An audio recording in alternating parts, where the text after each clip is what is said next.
야, 이 새끼야. 멈추지 마. 다리가 부러졌으면 기어서라도 가.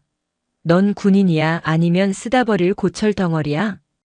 고막을 찢을 듯한 고함이 경기도 파주시 문산읍의 뜨거운 대기를 갈랐다. 7월의 태양은 자비 없이 연병장을 달구고 있었고 아스팔트 위로 아지랑이가 피어올랐다. 그 숨막히는 열기 속에서 일병 계급장을 단 앳된 청년이 처참한 몰골로 바닥을 기고 있었다. 오른쪽 다리에는 무릎까지 올라오는 하얀 깁스가 칭칭 감겨 있었다. 흙먼지로 뒤덮인 깁스는 이미 본래의 색을 잃은 지 오래였다. 병사는 목발을 짚을 힘조차 없는지 완전 군장을 한 채 거친 숨을 몰아쉬며 아스팔트 바닥을 손톱으로 긁고 있었다. 대대장님. 살려주십시오. 더는 못 걷겠습니다. 병사의 입에서 터져나온 것은 비명이 아닌 생존을 위한 애원이었다. 하지만 그 애원은 군화발에 무참히 짓밟혔다. 엄살 부리지 마. 내가 그러니까 정신력 썩어 빠진 요즘 애들이라는 소리를 듣는 거야. 제1보병사단 예하 1년대 1대 대장 최기석 중령이었다. 그는 땀 한 방울 흘리지 않는 말끔한 전투복 차림으로 쓰러진 병사의 머리맡에 서서 싸늘한 눈빛을 보내고 있었다. 그의 눈에 비친 병사는 사람이 아니었다. 그저 자신의 진급과 부대 성과를 위해 굴러가야만 하는 기계 부품, 그 이상도 이하도 아니었다. 이봐, 김일병. 잘 들어. 기계도 기름칠 안 하고 놔두면 녹슨다.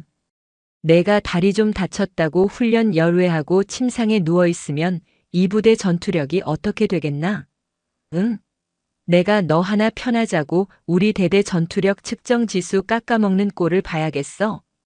최기석은 쓰러진 병사의 귓가에 대고 나직하게, 그러나 뱀처럼 징그럽게 속삭였다. 고장난 부품은 말이야, 고쳐서 쓰거나 아니면 갈아 끼우면 그만이야. 내가 여기서 퍼지면 넌 그냥 폐기 처분될 불량품인 거야. 알겠나? 김일병의 눈에서 굵은 눈물이 뚝뚝 떨어져 달궈진 아스팔트를 적셨다. 고통보다 더 큰 모멸감과 공포가 그를 지배했다. 주변을 지나가는 다른 병사들과 간부들이 있었지만 누구 하나 감히 시선을 주지 못했다. 최기석 중령이 만들어 놓은 이 부대는 완벽한 침묵의 감옥이었다. 누군가 도와주려 나서는 순간 그 또한 불량 부품으로 찍혀 지옥을 맛보게 된다는 것을 모두가 알고 있었기 때문이다. 일어서. 3초 준다. 하나. 최기석이 카운트를 시작했다. 김일병은 비명을 지르며 깁스한 다리에 억지로 힘을 주었다. 뼈가 어긋나는 듯한 고통이 뇌수를 관통했다. 동작 봐라. 굼뜨지. 너희 부모님한테 전화해서 아들이 군 생활 적응 못하고 꾀병이나 부리는 관심병사라고 말씀드려야겠어. 그 말은 김일병의 마지막 이성을 무너뜨리는 기폭제였다. 부모님에게 걱정을 끼칠 수 없다는 절박함이 고통을 억눌렀다. 그는 비틀거리며 흡사 짐승처럼 울부짖으며 몸을 일으켰다. 그때였다. 연병장 입구로 검은색 세단 한 대가 미끄러지듯 들어왔다. 흙먼지를 일으키며 들어온 차량은 김일병과 최기석이 있는 곳에서 불과 10여 미터 떨어진 곳에 멈췄다. 최기석은 미간을 찌푸리며 차량을 노려봤다. 연대장이나 사단장의 방문 예고는 없었다. 감히 자신의 훈육 시간을 방해하는 자가 누구인지 확인하려던 찰나 뒷좌석 문이 열렸다. 먼저 바닥에 닿은 것은 반짝이는 광이 나는 전투화였다. 이어 날렵하면서도 단단한 체구의 여군 장교가 차에서 내렸다.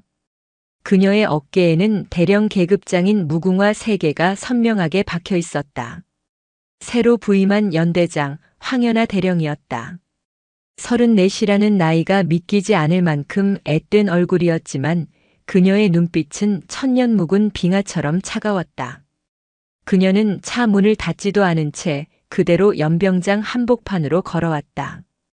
그녀의 시선은 최기석이 아니라 피를 흘리며 서 있는 김일병의 깁스한 다리에 고정되어 있었다.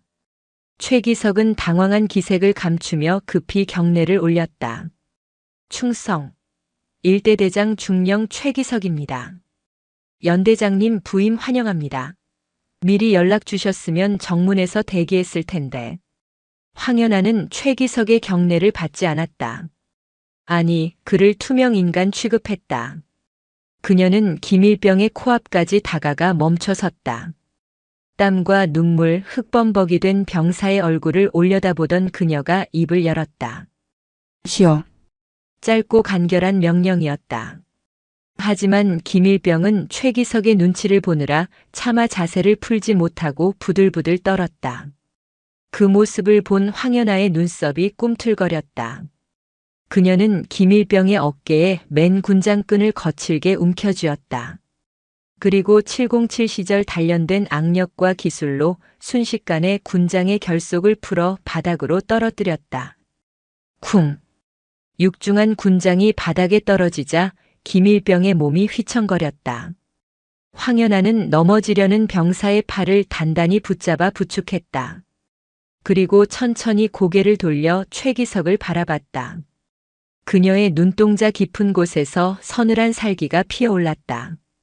자네 눈에는 이게 군인으로 보이나?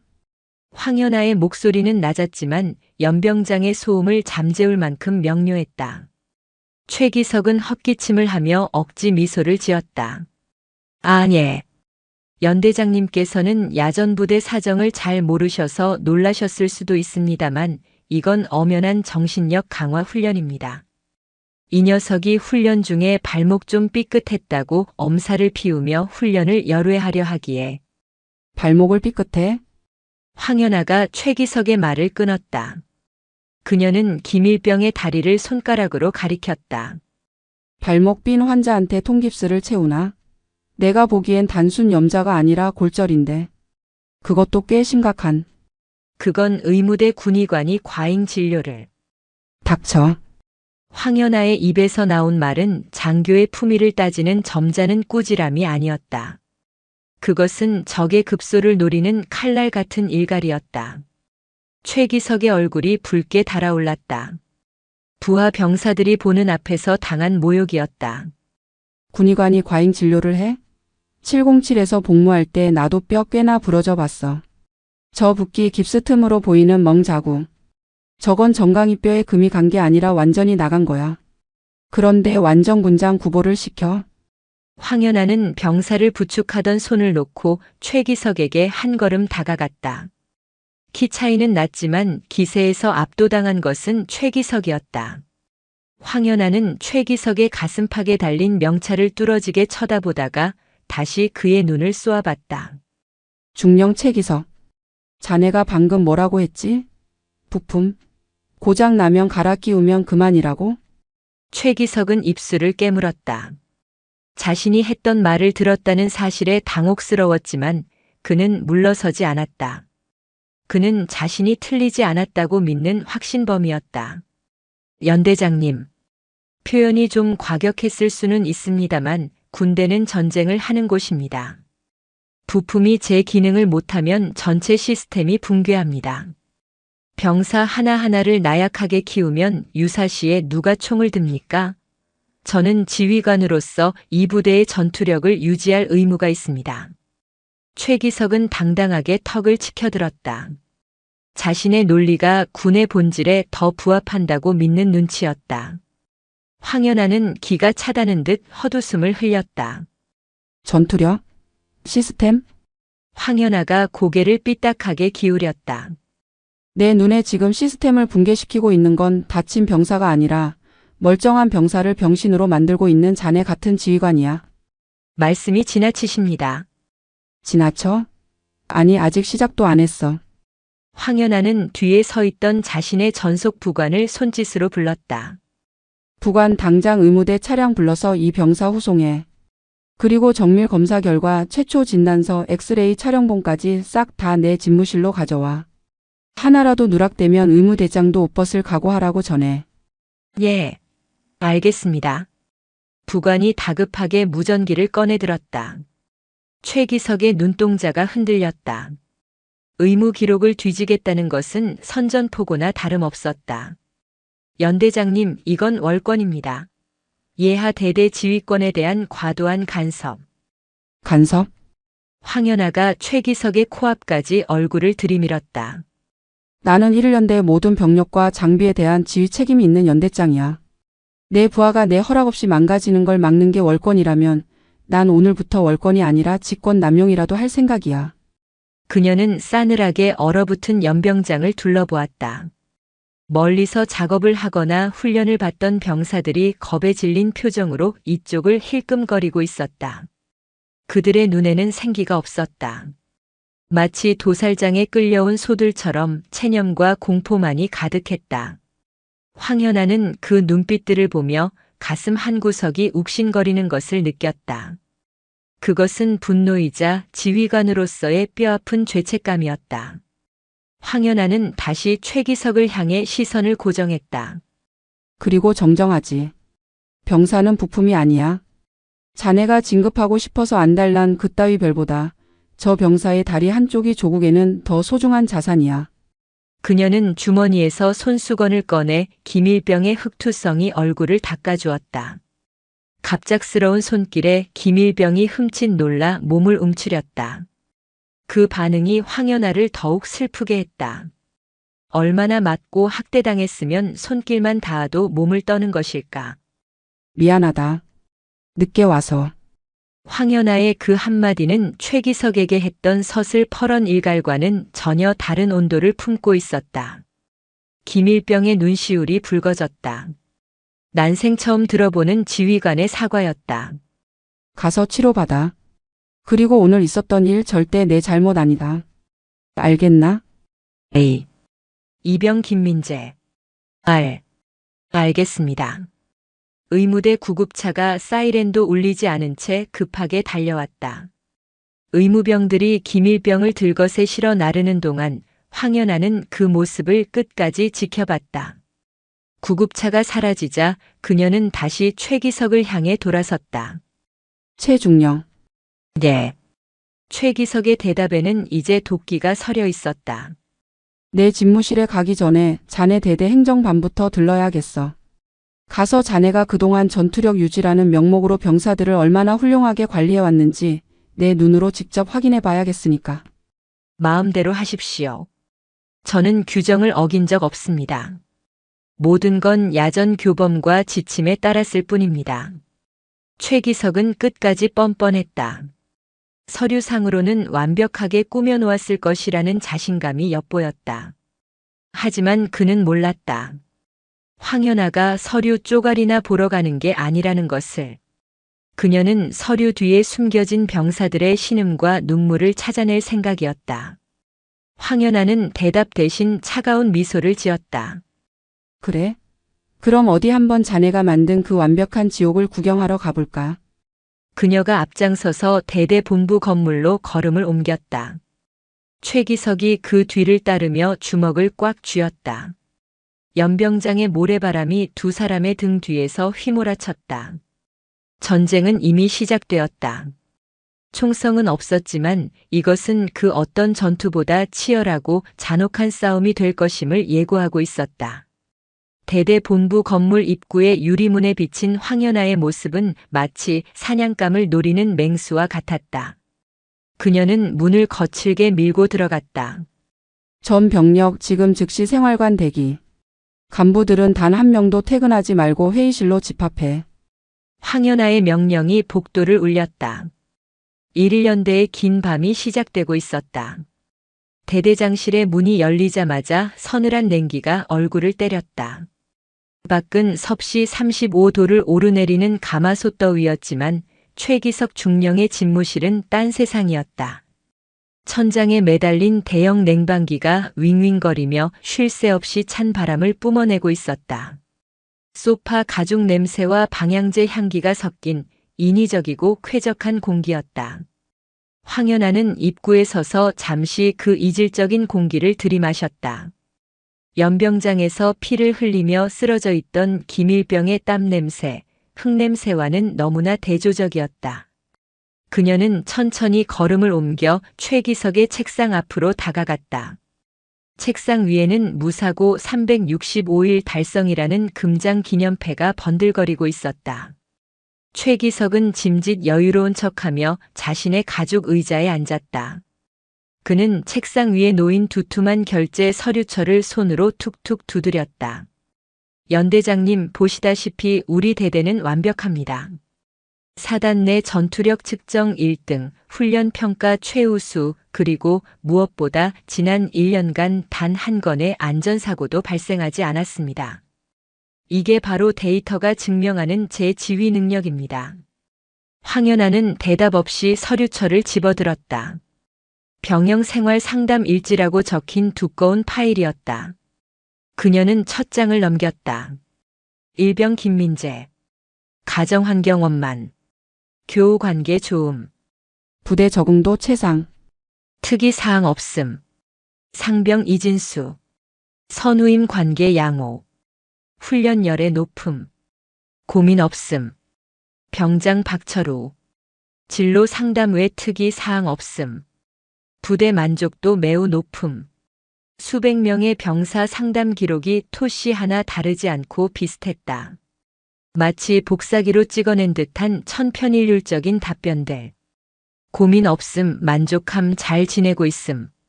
그 어떤 불만도 갈등도 존재하지 않는 유토피아의 기록이었다. 황연아는 파일을 덮지 않고 계속해서 페이지를 넘겼다. 종이 넘기는 소리만이 적막한 방안을 채웠다. 최기석은 그 소리가 거슬리는지 미간을 찌푸리며 찻잔을 들어 올렸다. 글씨체가 전부 똑같군. 황연아가 툭 던진 한마디에 최기석이 찻잔을 내려놓았다. 예.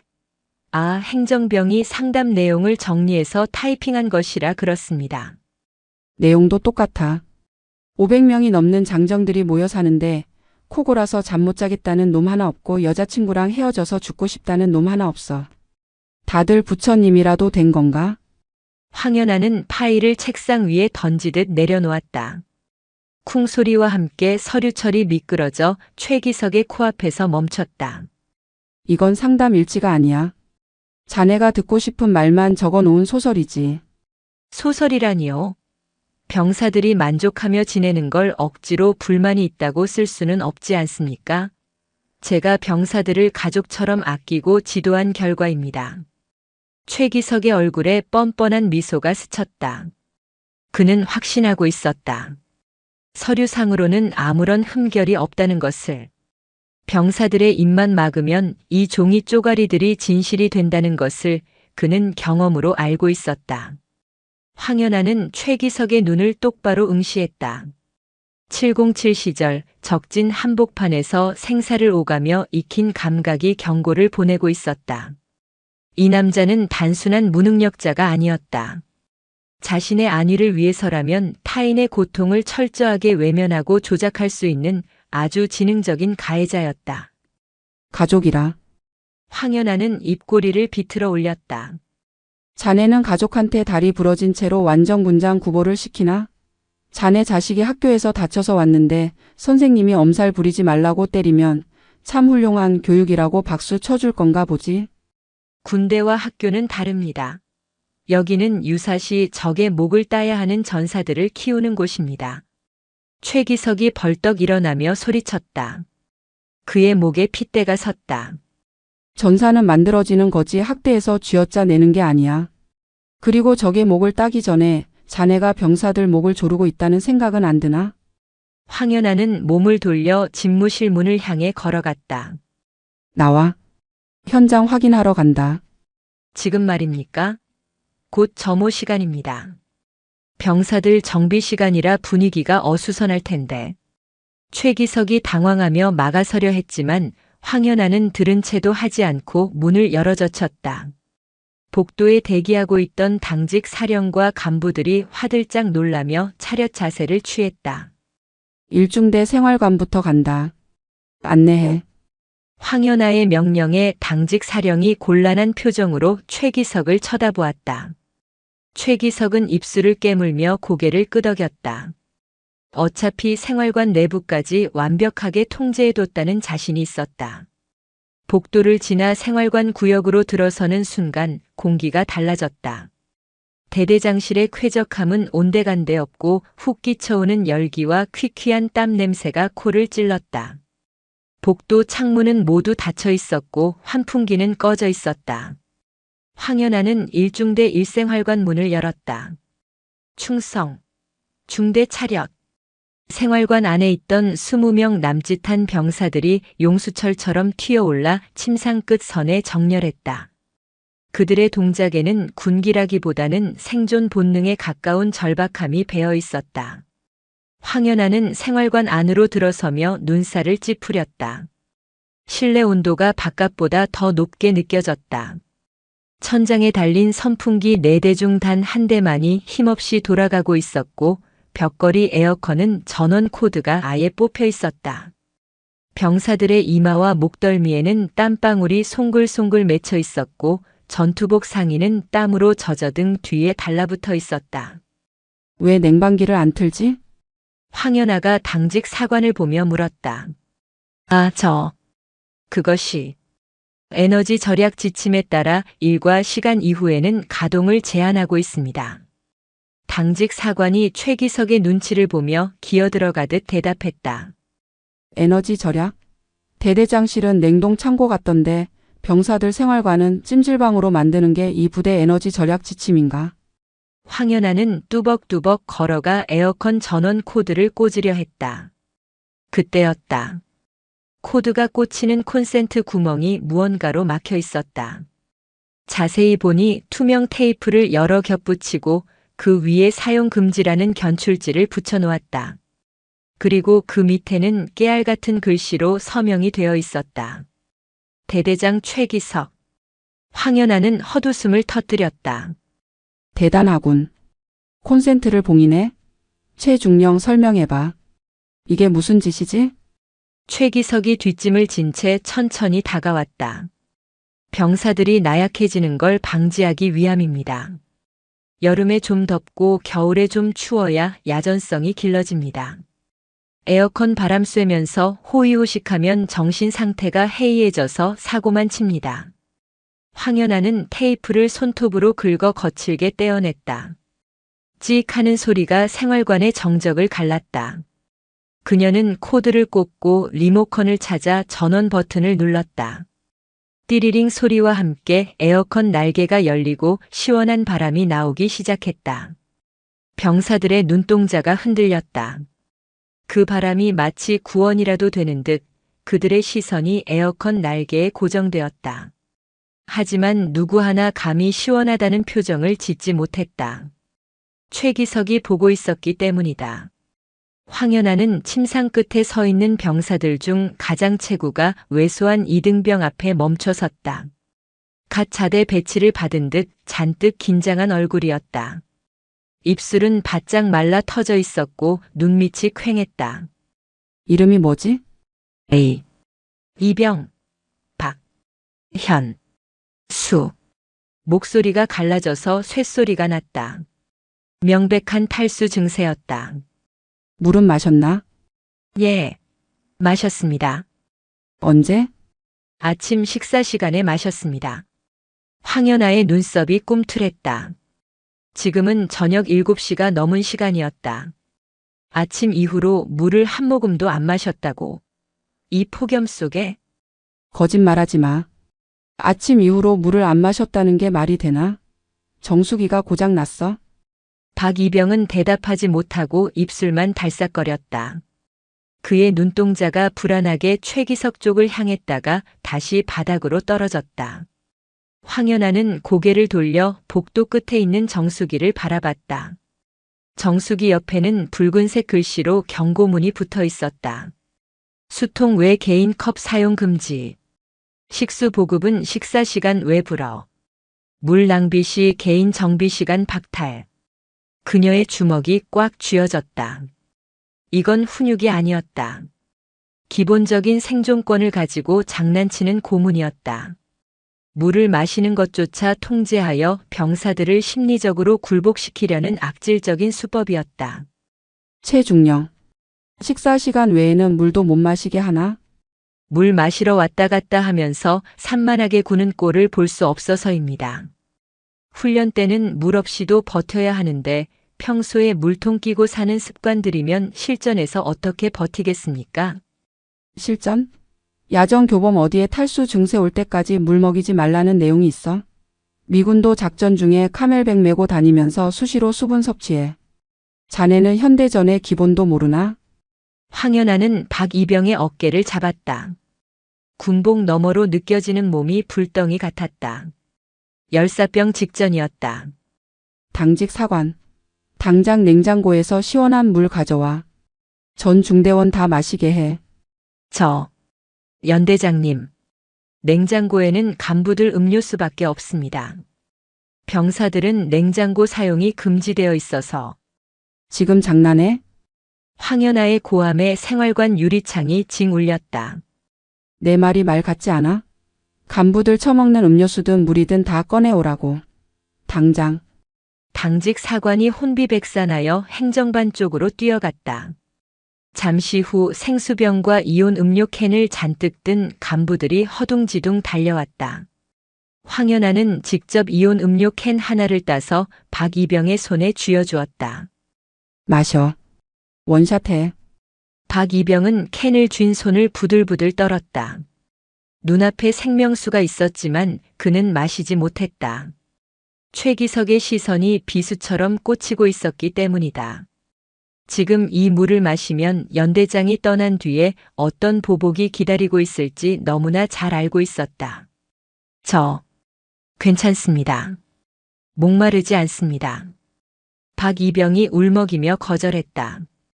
그 모습에 황연아의 가슴이 무너져 내렸다. 갈증이라는 본능조차 공포 앞에서 거세당해 버린 것이다. 황연아는 박이병의 손에 들린 캔을 빼앗았다. 그리고 최기석에게 다가갔다.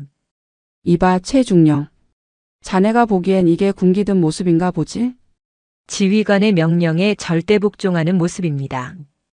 훌륭하지 않습니까? 복종이 아니라 사육당한 짐승의 모습이야.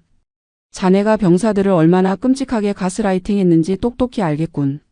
황연아는 캔을 최기석의 전투복 상의 주머니에 거칠게 찔러 넣었다.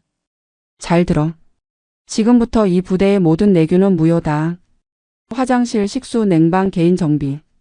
전부 육군 규정대로 원상 복구해. 만약 내일 아침까지 토시 하나라도 자네가 만든 그따위 쓰레기 같은 규칙이 남아있다면 그땐 옷 벗는 걸로 안 끝날 거야. 그녀는 다시 병사들을 향해 섰다. 너희들 내 말 잘 들어라.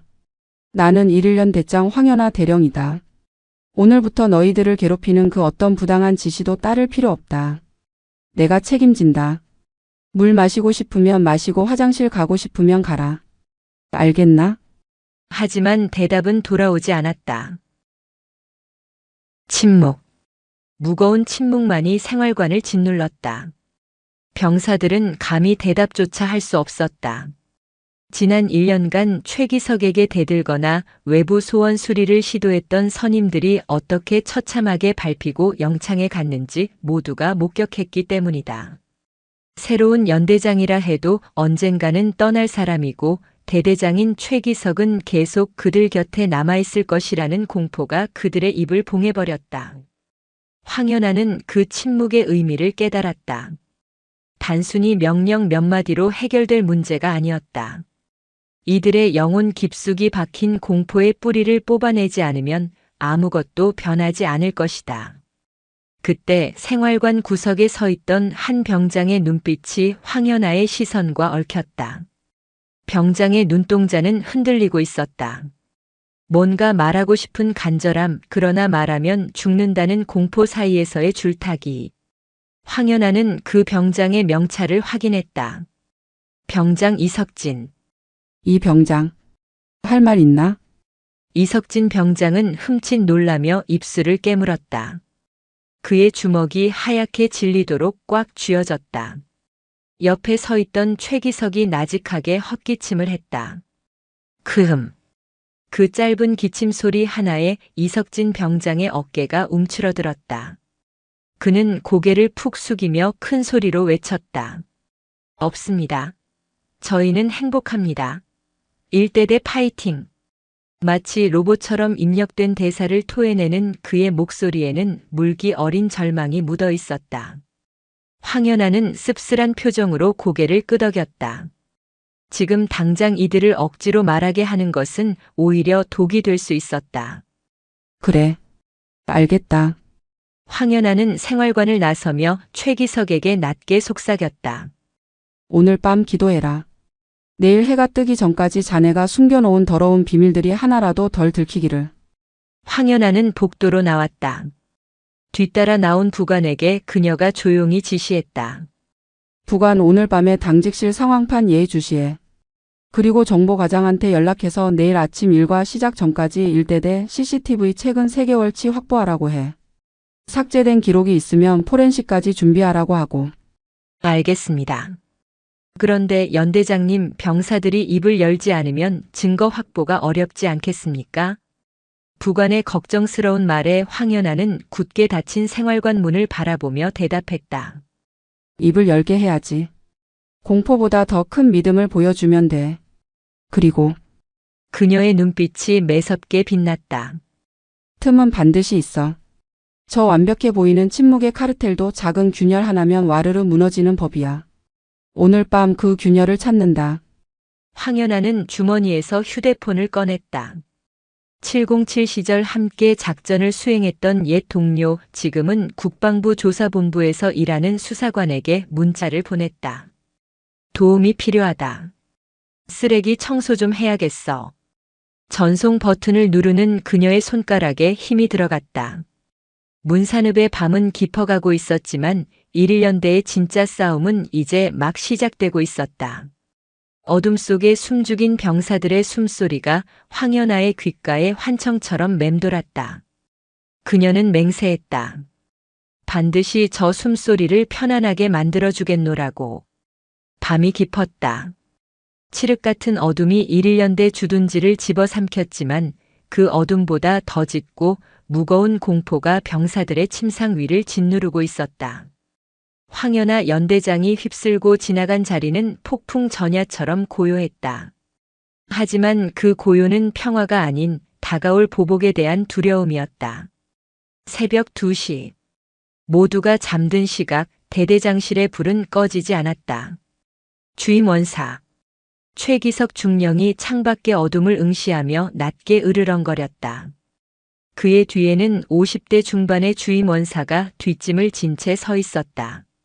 그는 최기석의 손발이 되어 부대 내의 온갖 더러운 일을 처리해온 신복이었다. 예, 대대장님. 오늘 연대장이 다녀간 뒤로 애들 눈빛이 좀 변한 것 같지 않나? 특히 일중대 놈들. 박이병 말씀이십니까? 그 녀석은 제가 따로 교육했습니다. 연대장 앞이라 긴장해서 헛소리한 거라고 진술서도 받아뒀습니다.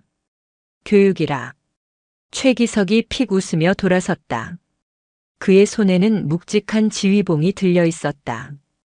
기계는 말이야 한번 오작동을 일으키면 뜯어 고쳐야 해. 기름칠로 안 되면 망치로 두들겨서라도 펴야지. 오늘 밤 정비 좀 해야겠어. 알겠습니다. 정비실 비워두겠습니다. 최기석이 말하는 정비가 무엇을 의미하는지 주임 원사는 너무나 잘 알고 있었다.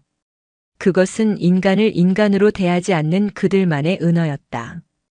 같은 시각 연대장 집무실.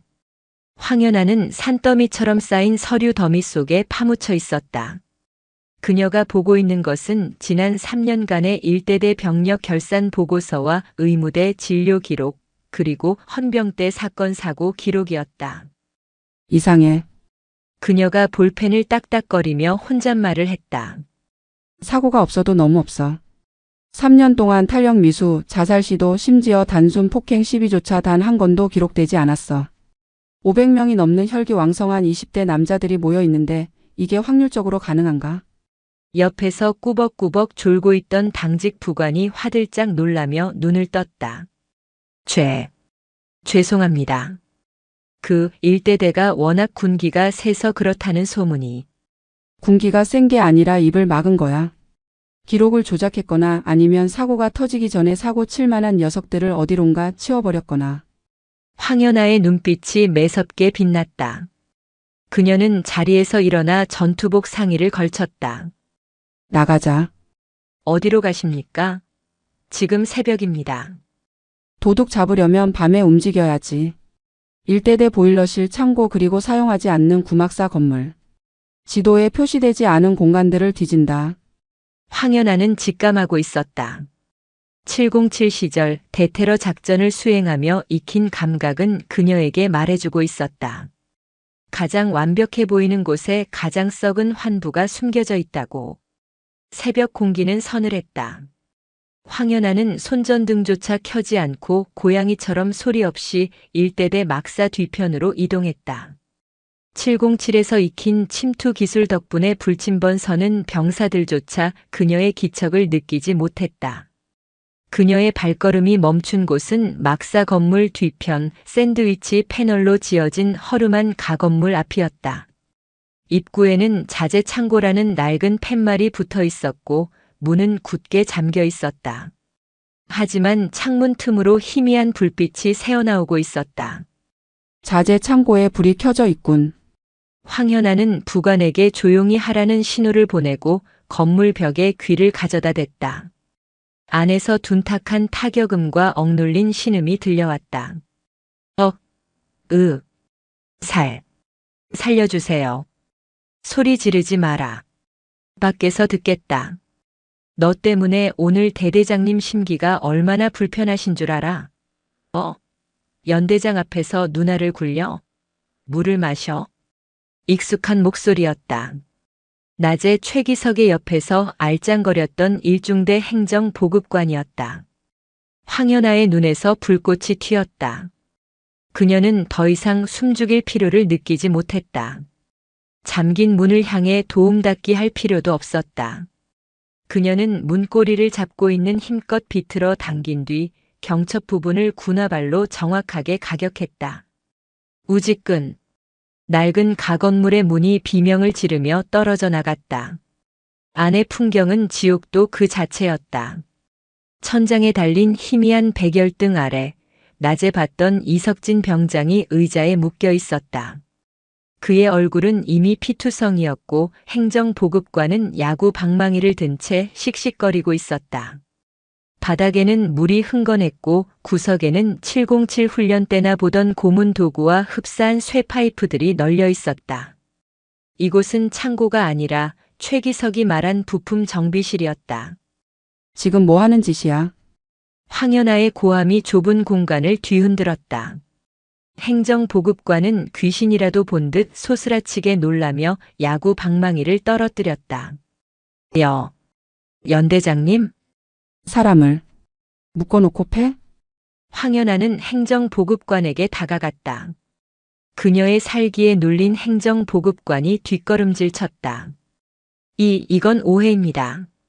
이 녀석이 하극상을. 변명을 늘어놓으려던 행정보급관의 명치가 황연아의 주먹에 꽂혔다. 그는 비명도 지르지 못하고 바닥에 고꾸라져 헛구역질을 해댔다. 황연아는 쓰러진 그를 거들떠보지도 않고 이석진 병장에게 달려가 밧줄을 풀었다. 이 병장. 정신 차려. 나다. 연대장이다. 이석진 병장은 퉁퉁 부은 눈을 겨우 뜨고 황연아를 바라봤다. 초점이 흐릿했다. 연대장님. 죄송합니다. 제가 부품이라서, 불량품이라서. 그는 헛소리처럼 중얼거렸다. 최기석의 세뇌가 얼마나 깊이 박혀 있는지 보여주는 대목이었다. 황연아는 치밀어 오르는 분노를 억누르며 이 병장을 꽉 끌어안았다. 아니야. 넌 불량품이 아니야. 넌 대한민국 육군 병장 이석진이다. 내 부하다. 알겠나? 그때 밖에서 군화 발소리가 요란하게 들려왔다. 소란을 들은 5분 대기조와 당직 사령, 그리고 연락을 받고 달려온 최기석이 입구에 나타났다. 최기석은 난장판이 된 내부를 보고 잠시 당황하는 듯 했지만 이내 표정을 수습하고 싸늘하게 웃었다. 연 대장님, 야밤에 남의 부대 창고는 왜 부수고 들어오셨습니까? 그리고 행정보급관을 폭행하시다니요. 이건 명백한 군법 위반입니다. 그는 적반하장으로 나왔다. 증거가 명백한 상황에서도 꼬리를 자르고 황연아를 공격할 틈을 노리는 교활함이었다. 황연아는 이 병장을 부관에게 맡기고 천천히 일어섰다. 그녀의 온몸에서 뿜어져 나오는 기세가 최기석을 압도했다. 군법 위반. 황연아가 피 묻은 자신의 장갑을 벗어 바닥에 던졌다. 그래, 한번 따져보자. 심야에 병사를 불법 감금하고 특수 폭행한 건 군법이 아니라 형법상 중죄야. 그리고 이걸 사주한 지휘관은 공범이고. 사주라니요. 저는 모르는 일입니다. 행정보급관이 훈육하다가 감정이 격해졌나 보군요. 유감입니다만 이건 개인의 일탈입니다. 최기석은 꼬리 자르기를 시도했다. 바닥에 엎드려 있던 행정보급관이 배신감 어린 눈으로 최기석을 올려다봤지만 최기석은 눈길조차 주지 않았다. 개인의 일탈? 황연아는 주머니에서 녹음기를 꺼냈다. 이 방에 들어오기 전부터 녹음하고 있었어. 행정보급관이 뭐라고 했는지 들려줄까? 대대장님 심기가 불편하다. 대대장님이 정비하라고 했다. 이게 개인의 일탈로 덮어질 것 같나? 최기석의 얼굴이 처음으로 일그러졌다. 하지만 그는 항복할 생각이 없었다. 녹음 파일 하나로 저를 엮으시겠다? 증거 능력이 있을지 모르겠군요. 그리고 연 대장님, 여기는 제 구역입니다. 지금 당장 나가주시죠. 최기석이 눈짓을 하자 뒤에 서 있던 무장한 5분 대기조 병력들이 머뭇거리며 총구를 들어 올리려 했다. 하극상이었다. 총 내려. 황연아의 목소리가 낮게 깔렸다. 그녀는 병사들을 노려보지 않았다. 오히려 측은한 눈빛으로 그들을 바라봤다. 너희들 전우가 맡고 있는데 그걸 지키라고 총을 들었나? 저 쓰레기 같은 인간을 지키기 위해 너희 전우를 겨눌 건가? 병사들의 총구가 흔들렸다. 그들도 알고 있었다. 이 창고에서 무슨 일이 벌어지는지, 저 안에서 들려오던 비명이 누구의 것인지. 나는 1.1년 대장이다. 지금 이 시간부로 1대 대장 최기석 중령의 지휘권을 박탈한다. 5분 대기조 최기석과 행정보급관을 포박해. 이건 명령이다. 정적. 숨막히는 정적이 흘렀다. 병사들은 최기석과 황연아 사이에서 갈등했다. 최기석은 공포의 대상이었고 황연아는 아직 낯선 구원자였다. 그때 부관의 부축을 받고 서 있던 이석진 병장이 피 끓는 목소리로 외쳤다. 야, 이 새끼들아. 나야. 나 석진이라고. 너네 동기, 너네 선임이라고. 언제까지 저 악마 밑에서 개처럼 살 거야. 그 절규가 방아쇠가 되었다. 5분 대기조 분대장이 결심한 듯 총을 어깨에 걸고 달려들었다. 죄송합니다, 대대장님. 명령에 따르겠습니다. 분대장을 시작으로 병사들이 최기석을 향해 달려들었다. 최기석은 믿을 수 없다는 표정으로 뒷걸음질 쳤지만 이미 늦었다. 자신이 부품 취급하던 병사들이 인간이 되어 그를 덮쳤다. 이건 반란이야. 너희들 다 영창 보낼 줄 알아. 이거 안 나.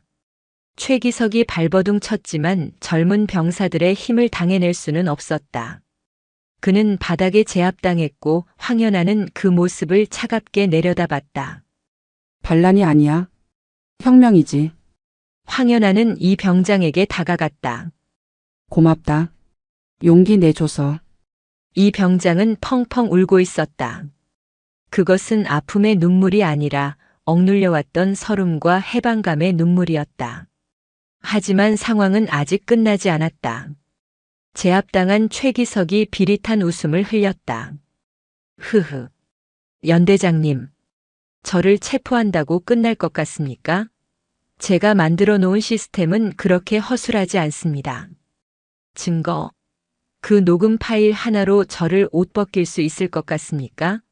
저는 육군 본부에 줄이 많습니다.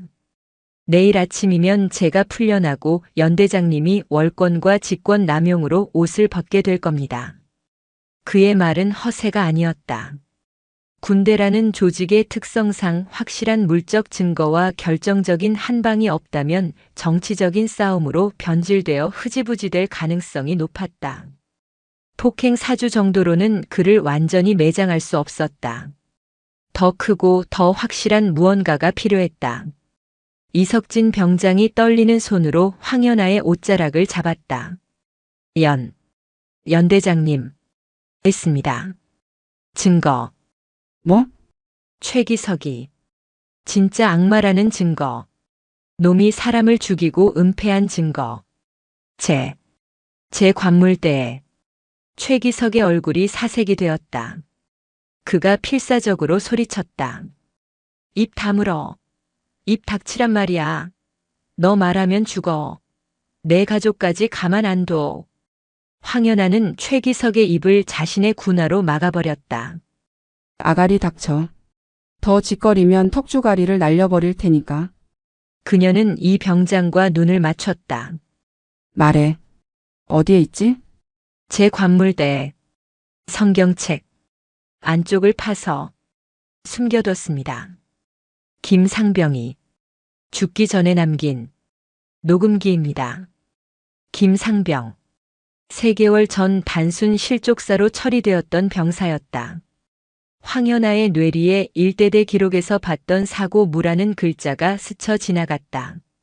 사고가 없었던 게 아니라 죽음조차 사고가 아닌 것으로 위장되었던 것이다. 가자. 일중대 생활관으로. 황연아는 뒤를 돌아보지 않고 뛰기 시작했다. 최기석의 눈에 절망과 살기가 동시에 떠올랐다. 그는 알고 있었다.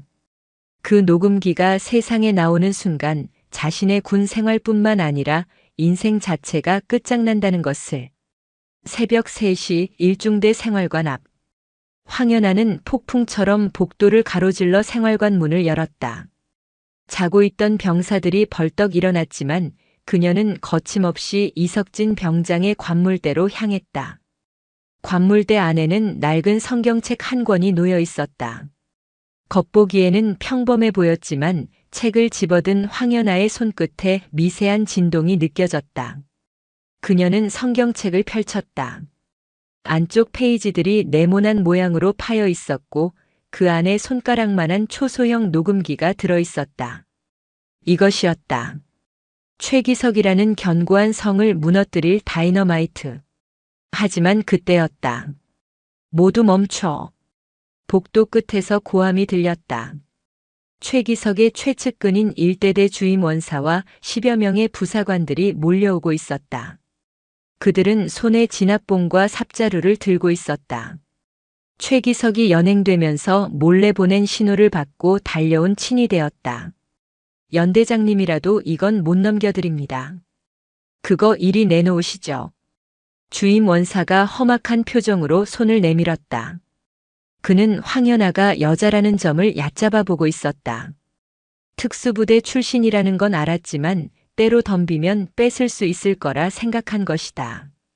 아, 황연아는 기가 막히다는 듯 헛웃음을 터뜨렸다. 군인이. 적하고 싸우라고 쥐어준 장비로 상관을 위협해? 너희들 제정신이야? 저희는 대대장님의 명령을 따를 뿐입니다. 대대장님을 모함하는 증거를 조작하려 한다는 첩보를 입수했습니다. 증거물 확보를 위해 무력 사용도 불사하겠습니다. 주임 원사는 최기석에게 배운 대로 논리를 조작하며 다가왔다.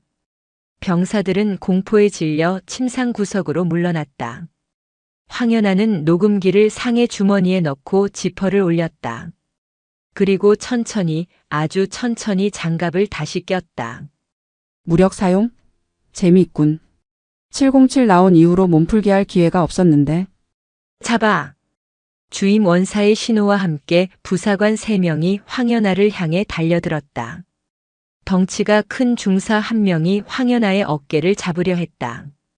그 순간 황연아의 몸이 유령처럼 움직였다. 파박! 그녀는 중사의 손을 쳐내고 그대로 그의 팔을 잡아 비틀며 품으로 파고들었다. 중사의 몸이 공중에서 한 바퀴 돌더니 바닥에 꽂혔다. 업어치기였다. 쿵 하는 소리와 함께 생활관 바닥이 울렸다. 나머지 2명이 당황하여 주춤거리는 사이 황연아는 쉴 틈을 주지 않고 로우킥으로 한 명의 오금을 가격하고 다른 한 명의 명치를 손바닥으로 밀어쳐 날려버렸다. 순식간에 3명이 제압당했다. 주임 원사의 눈이 휘둥그레졌다. 단순한 유단자가 아니었다. 살인 기술을 배운 인간병기였다. 다음. 황연아는 숨소리 하나 흐트러지지 않은 채 주임 원사를 바라봤다. 덤빌 거면 한꺼번에 덤벼. 시간 없으니까. 주임 원사는 뒷걸음질 쳤다. 공포가 전염병처럼 번졌다. 감히 덤빌 엄두를 내지 못하고 있을 때 생활관 밖에서 함성이 들려왔다. 연대장님을 지켜라. 일중대 병사들이었다. 이석진 병장의 절규를 듣고 각성한 병사들이 그리고 옆 생활관에서 소식을 듣고 달려온 2중대, 3중대 병사들이 복도를 가득 메우고 있었다. 그들은 더 이상 겁쟁이가 아니었다.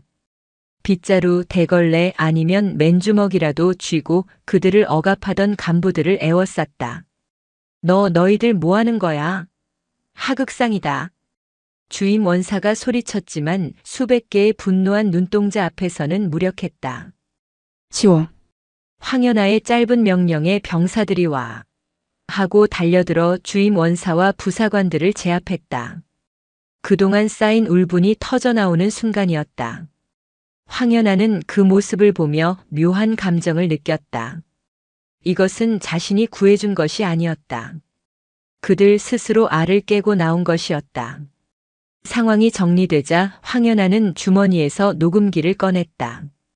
들어보자. 이 안에 무슨 진실이 담겨 있는지. 생활관에 있는 모두가 숨을 죽였다. 황연아는 재생 버튼을 눌렀다. 지직거리는 잡음 사이로 떨리는 목소리가 흘러나왔다. 나, 김영수 상병이다. 오늘 대대장실에 불려갔다. 다친 다리로 훈련을 못 받겠다고 했더니 최기석 중령이 나를 때렸다. 그리고 말했다. 녹음기 속에서 둔탁한 타격음과 함께 최기석의 악마 같은 목소리가 들려왔다. 야, 이 병신 새끼야. 내가 죽으면 내가 슬퍼할 것 같냐? 장비 대장에 망실 처리하고 새 부품 신청하면 그만이야. 내가 자살하면 정신력 나약한 놈으로 몰아가면 내 인사고과엔 흠집 하나 안 나. 그러니까 죽으려면 곱게 죽어. 내 앞길 막지 말고. 그리고 이어지는 김상병의 울음소리. 엄마. 보고 싶어. 너무 무서워. 살려줘. 녹음은 거기서 끊겼다. 생활관 안은 울음바다가 되었다. 김상병은 실족사가 아니었다. 최기석의 폭언과 압박 그리고 폭행을 견디다 못해 옥상에서 떠밀리듯 떨어져 죽은 사회적 타살이었다. 그리고 최기석은 그것을 사고로 조작해 덮어버린 것이었다. 황연아의 눈에서 뜨거운 눈물이 흘러내렸다. 그녀는 녹음기를 꽉 쥐었다. 녹음기가 부서질 듯 삐걱거렸다. 이 개자식. 그녀는 이를 갈았다. 용서할 수 없었다. 이건 군인이 아니다. 살인자다. 전 병력 연병장으로 집합한다. 아침 점호는 내가 직접 주관한다. 아침 6시 30분. 해가 떠올랐다. 1.1연대 연병장에는 전 병력이 집합해 있었다. 단상 위에는 포승줄에 묶인 최기석과 주임 원사, 그리고 그를 따르던 부사관들이 무릎을 꿇고 있었다. 최기석은 여전히 고개를 쳐들고 있었다. 이건 모함이야. 조작된 녹음이다. 감히 연대장이 대대장을 이렇게 대우해. 내가 군사법원에 제소하면 넌 끝이야. 그는 마지막 발악을 하고 있었다. 황연아는 마이크를 잡고 단상 앞으로 나섰다. 그녀의 뒤에는 대형 스피커가 설치되어 있었다. 1.1연대 장병 여러분. 오늘 우리는 부끄러운 진실과 마주했습니다. 그녀의 목소리가 스피커를 타고 연병장에 울려 퍼졌다. 우리는 나라를 지키러 왔지 노예가 되러 온 것이 아닙니다. 우리는 서로의 등을 맡길 전우이지 쓰고 버릴 부품이 아닙니다. 황연아는 녹음기를 마이크에 갖다 댔다. 그리고 재생 버튼을 눌렀다. 최기석의 육성이 거대한 스피커를 통해 부대 전체에, 아니 문산읍 전체에 울려 퍼질 기세로 터져나왔다. 내가 죽으면 장비 대장의 망실 처리하고 새 부품 신청하면 그만이야. 최기석의 얼굴이 창백하게 질렸다. 연병장에 서 있는 천여 명의 병사들이 웅성거리기 시작했다. 분노의 파도가 일렁였다. 저 개새끼가 김상병님을 죽인 거야. 죽여버려. 병사들의 고함이 터져나왔다. 최기석은 그제야 사태의 심각성을 깨달았다. 자신이 쌓아올린 거대한 거짓의 탑이 무너져 내리고 있었다. 황연아는 손을 들어 병사들을 진정시켰다. 법은 멀고 주먹은 가깝다고들 하지. 나도 지금 심정 같아서는 저자를 내 손으로 찢어 죽이고 싶다. 하지만 그녀는 최기석에게 다가갔다. 우리는 군인이다. 명예를 아는 군인이다. 저 쓰레기랑 똑같은 괴물이 되지 않겠다. 황연아는 최기석의 어깨에 달린 중령 계급장을 거칠게 뜯어냈다. 북. 계급장이 뜯겨나가며 최기석의 옷이 찢어졌다. 너는 지휘관 자격이 없다. 아니 인간 자격이 없다. 넌 이제 중령 최기석이 아니라 살인 용의자이자 파렴치범 최기석일 뿐이다. 그때 연병장 입구로 헌병대 차량과 검찰부 차량이 줄지어 들어왔다. 황연아가 밤새 연락해둔 수사관들이 도착한 것이다. 최기석 씨, 당신을 직권 남용, 가혹 행위, 그리고 김영수 상병 사망 사건 은폐 및 교사 혐의로 긴급 체포합니다. 수갑이 최기석의 손목에 채워졌다. 차가운 금속성 소리가 그의 몰락을 알렸다. 최기석은 끌려가면서도 황연아를 노려보며 소리쳤다. 황연아, 내가 이긴 것 같지? 군대가 그렇게 깨끗한 줄 알아? 너도 언젠가 당할 거야. 두고 봐. 황연아는 그를 바라보며 차갑게 대꾸했다. 그래 당할 수도 있겠지. 하지만 적어도 너 같은 놈한테는 안 당해. 그리고 내 부하들이 있는 한 난 절대 안 무너져. 최기석이 호송차에 처박히고 차가 떠났다. 연병장에는 다시 정적이 찾아왔다. 하지만 이전의 그 무겁고 공포스러운 정적이 아니었다. 폭풍이 지나간 뒤에 맑고 투명한 고요함이었다. 황연아는 병사들을 바라봤다.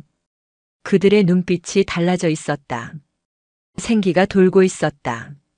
오늘 일과는 없다. 전원 생활관 복귀해서 쉬어라. 아픈 사람은 의무대 가고 집에 전화하고 싶은 사람은 해라. 그리고 그녀는 잠시 말을 멈추고 깊게 숨을 들이마셨다. 미안했다. 지켜주지 못해서. 앞으로는 내가 너희들의 방패가 되겠다. 이상. 와! 병사들의 함성이 연병장을 뒤덮었다. 누군가는 군모를 던졌고 누군가는 서로를 끌어안고 울었다. 황연아는 그 모습을 보며 옅은 미소를 지었다. 그녀의 시선이 김상병이 떨어졌던 막사 옥상을 향했다. 편히 쉬어라 김상병. 이제 춥지 않을 거야. 바람이 불어와 그녀의 머리카락을 흩날렸다. 1.1년대의 진정한 아침이 밝아오고 있었다. 하지만 황연아는 알고 있었다. 이것은 끝이 아니라 시작이라는 것을. 최기석은 꼬리에 불과할지도 모른다. 더 큰 어둠이 도사리고 있을지라도 그녀는 물러서지 않을 것이다. 그녀는 황연아니까. 내가 무슨 짓을 했는지 알고는 있나? 황연아 대령. 경기도 고양시 제1군단 사령부 인근의 한 고급 한정식집 밀실. 자개장으로 장식된 벽면과 은은한 조명, 그리고 최고급 요리가 깔린 식탁은 바깥 세상과는 단절된 그들만의 성역 같았다. 그 상석에는 제1보병사단장 마상구 소장이 앉아 있었다. 그는 젓가락으로 생선살을 바르며 황연아를 쳐다보지도 않고 말했다. 황연아는 정복 차림으로 식탁 맞은편에 부동자세로 앉아 있었다. 그녀의 앞에는 물 한 잔만이 놓여 있었다. 부조리를 척결하고 범죄자를 군법에 넘겼습니다. 지휘관으로서 당연한 의무를 수행했을 뿐입니다. 마상구 소장이 젓가락을 탁 소리나게 내려놓았다. 그 소리가 밀실의 정막을 날카롭게 갈랐다. 의무? 당연한 의무라. 그는 냅킨으로 입가를 닦으며 천천히 고개를 들었다. 희끗희끗한 머리카락과 두툼한 눈두덩, 그리고 그 아래 번들거리는 눈빛은 탐욕과 권위의식으로 가득 차 있었다. 그는 최기석 중령이 가장 존경한다고 떠들고 다니던 직속상관이자 최기석을 진급 코스로 이끌어준 뒷배였다. 황 대령. 자네는 707 출신이라 야전 돌아가는 판을 너무 몰라. 군대는 말이야 정의로 돌아가는 곳이 아니야. 명예로 돌아가는 곳이지. 범죄를 은폐하는 것이 명예입니까? 시끄러워. 마상구가 찻잔을 집어 던질 듯이 소리쳤다. 뜨거운 찬물이 식탁보를 적셨다. 최기석이가 좀 과했다는 건 나도 알아. 하지만 그렇다고 연병장에서 방송을 틀어. 헌병대를 불러서 개망신을 줘. 그건 최기석이 하나 죽인 게 아니라 우리 일사단 전체 얼굴에 똥칠을 한 거야. 언론에서 벌써 냄새 맡고 달려들고 있어. 살인 부대니 뭐니 하면서 떠들어대는데 이거 내가 책임질 거야.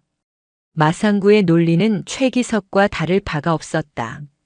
아니, 더 교묘하고 거대했다. 그는 병사의 죽음보다 부대의 평판, 더 정확히 말하면 자신의 진급에 흠집이 나는 것을 견딜 수 없어 했다. 황연아는 주먹을 꽉 쥐었다. 무릎 위에 정복 바지가 구겨졌다. 사람이 죽었습니다. 사단장님. 19살, 20살 먹은 아이들이 지휘관의 폭력에 죽어나갔습니다. 부대의 명예는 그런 아이들을 지킬 때 생기는 겁니다. 마상구는 콧방귀를 꼈다. 감성팔이 하지 마. 내가 그렇게 정의로운 척 설치니까 밑에 놈들이 기어오르는 거야. 최기석이 구속되고 나서 1~1년 때 꼴이 말이 아니라며.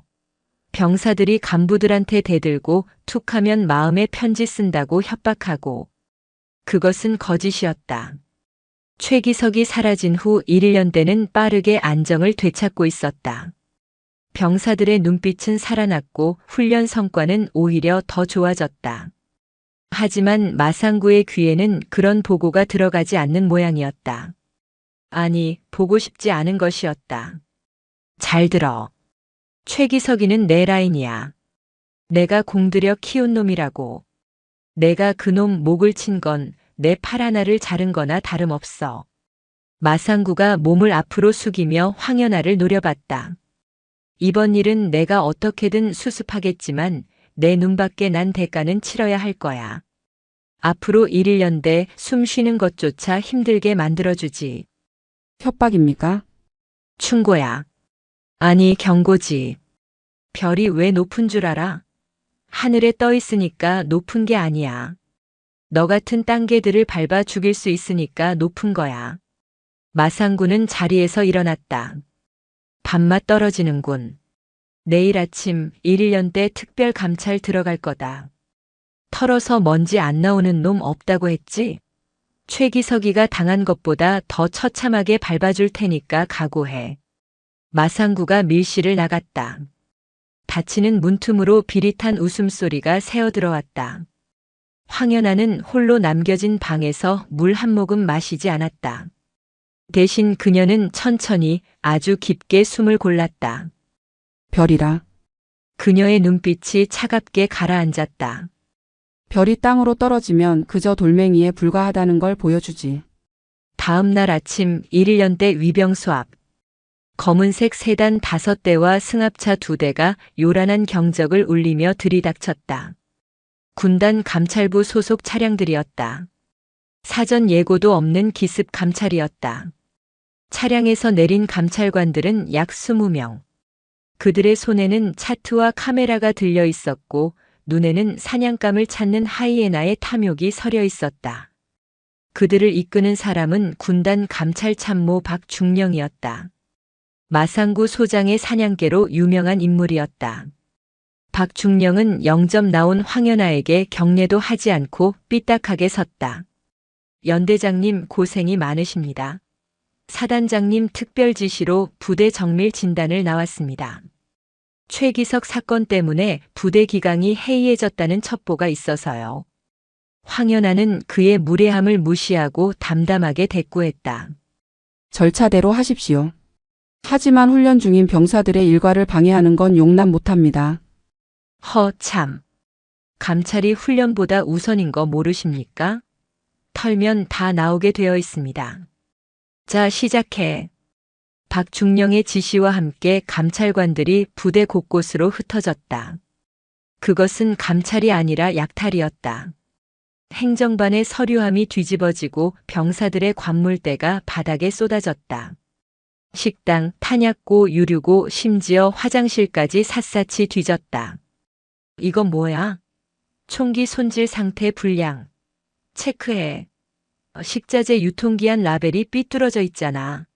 위생관념이 썩었어. 체크해. 생활관 침구류각이 안 잡혀 있어. 군기 빠졌구먼. 말도 안 되는 지적들이 쏟아졌다. 먼지 하나 줄 하나까지 트집을 잡았다. 병사들은 불안한 눈빛으로 황연아를 쳐다봤다.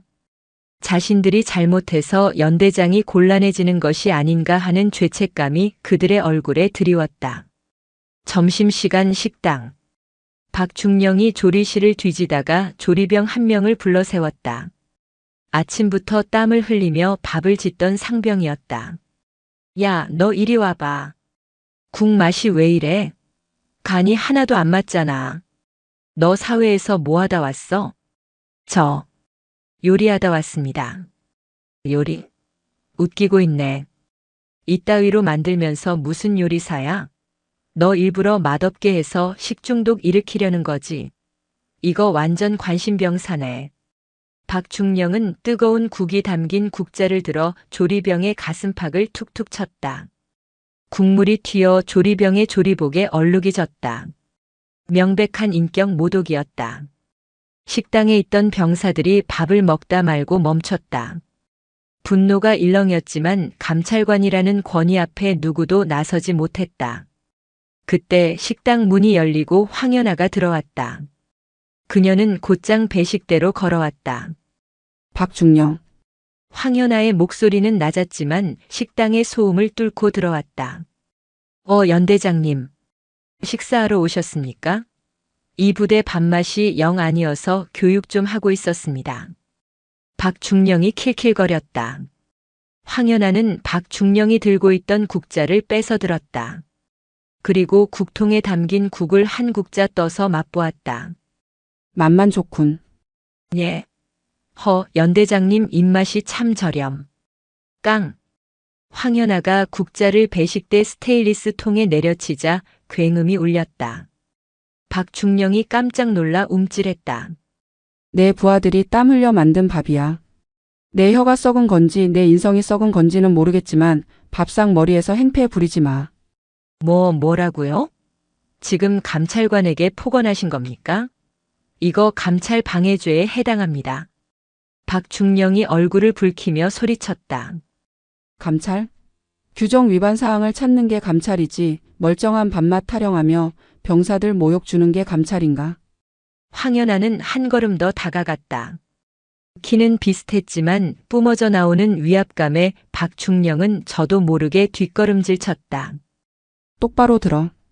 서류 쪼가리 청소 상태 다 뒤져도 좋아. 하지만 내 부하들 인격 건드리면 그땐 감찰이고 뭐고 내 손에 죽는다. 그리고 하나 더. 국물이 튀어서 조리복이 더러워졌군. 세탁비 청구할 테니 준비해. 황연아는 조리병의 어깨에 묻은 국물을 손수건으로 닦아주었다. 고생했다. 밥 맛있다. 기죽지 마라. 감사합니다. 연대장님.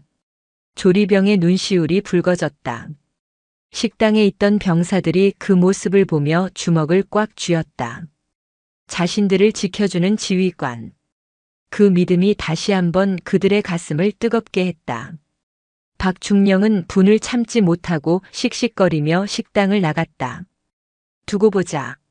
아주 끝장을 내주지. 오후가 되자 감찰의 강도는 더욱 세졌다. 말도 안 되는 지적사항이 수백 건을 넘어섰고 간부들은 해명서를 쓰느라 업무가 마비될 지경이었다. 이것은 명백한 보복이자 황연아를 지쳐 떨어지게 만들려는 작전이었다. 황연아는 집무실에서 창밖을 내려다보았다. 연병장 구석구석을 들쑤시는 감찰관들의 모습이 보였다. 그녀는 알고 있었다. 이대로 방어만 해서는 이길 수 없다는 것을. 마상구 소장은 멈추지 않을 것이다. 자신이 옷을 벗거나 일일연대가 완전히 망가질 때까지. 그녀는 책상 서랍 깊숙한 곳에서 낡은 폴더폰 하나를 꺼냈다. 707 시절 비공식 작전용으로 쓰던 대포폰이었다. 도청과 추적이 불가능한 물건이었다. 그녀는 익숙한 번호를 눌렀다. 신호음이 3번 울리고 건조한 목소리가 들려왔다. 오랜만이네. 독사. 황연아의 코드네임이었다. 정보가 필요해. 1군단 1사 단장 마상구. 그리고 그가 속한 사조직에 대해서. 마상구라. 검을 건드리네. 그 양반 철벽회 핵심 멤버잖아. 철벽해. 육사 출신 중에서도 알짜배기 보직만 돌려먹는 사모임이야. 군납 비리, 진급 청탁, 온갖 더러운 짓은 다 하는데 워낙 끈끈해서 건드리는 놈마다 매장당했어. 최기석도 거기 말단 회원이었고. 황연아의 눈매가 가늘어졌다. 역시 단순한 개인의 비호가 아니었다. 거대한 카르텔이었다. 약점은? 글쎄. 워낙 용이 주도해서. 하나 있어. 마상구의 처남. 군납업체 태성 유통 대표인데 최근에 1군단 식자재 납품 입찰을 따냈어. 근데 그 과정이 좀 구리다는 소문이 있어. 그거야. 황연아의 입가에 서늘한 미소가 번졌다. 자료 넘겨줘. 놈들이 감찰로 내 부하들을 괴롭힌다면 난 놈들의 돈줄을 끊어버릴 테니까. 알았어. 근데 조심해. 철벽회 놈들 사람 하나 담그는 건 일도 아니야. 특히 마상구 그 인간 뒤에 더 무서운 놈이 있다는 소문도 있어. 상관없어. 지옥 끝까지라도 쫓아가서 끌어내릴 거니까. 전화를 끄는 황연아는 창밖을 다시 보았다. 박중령이 연병장 한복판에서 삿대질을 해대고 있었다. 짖을 수 있을 때 실컷 짖어둬라. 황연아는 정복 상의를 벗고 전투복으로 갈아입었다. 이제 사냥을 시작하지. 감찰 3일차. 1일연대는 초토화되었다. 간부들은 줄줄이 징계위원회에 회부되었고 병사들은 휴가 제한 조치를 당했다. 표면적인 이유는 부대 관리 소홀이었지만 실상은 마상구의 화풀이였다. 부대 분위기는 다시 무겁게 가라앉았다. 황연아는 연대장실에 앉아 징계 대상자 명단을 보고 있었다. 중대장, 행정보급관, 소대장. 열심히 하는 부하들이 자신의 싸움에 휘말려 피를 보고 있었다. 연대장님, 너무 걱정하지 마십시오. 저희는 괜찮습니다. 옆에 서 있던 작전과장이 씩씩하게 말했다. 하지만 그의 눈밑은 퀭했고 입술은 부르터 있었다. 3일 밤을 새워 감찰 자료를 만들느라 몰골이 말이 아니었다. 미안하다. 나 때문에. 아닙니다. 최기석 때처럼 살지 않게 해주신 것만으로도 감사합니다. 저희는 연대장님 믿습니다. 작전과장의 말에 황연아는 가슴이 뭉클해졌다. 그녀는 결심을 굳혔다. 더 이상 시간을 끌 수 없었다. 그날 밤 황연아는 부대를 몰래 빠져나왔다. 목적지는 파주 시내의 한 유흥가. 마상구의 처남이 운영한다는 태성 유통 사무실이 있는 건물의 지하 주차장이었다. 정보원이 보내준 자료에 따르면 오늘 밤 그곳에서 마상구와 처남 그리고 군수 사령부 관계자들이 비밀 회동을 가질 예정이었다. 뇌물이 오가는 현장이었다. 황연아는 검은색 사복에 모자를 눌러쓰고 어둠 속에 몸을 숨겼다. 707 시절 수없이 했던 잠입 임무였다. 그녀의 심장이 차분하게 그러나 힘차게 뛰었다. 새벽 1시. 고급 세단들이 하나둘 주차장으로 들어왔다. 마상구가 차에서 내리는 모습이 보였다. 그는 주위를 두리번거리더니 황급히 엘리베이터 쪽으로 향했다. 뒤이어 배가 나온 중년 남성이 서류 가방을 들고 그를 맞이했다.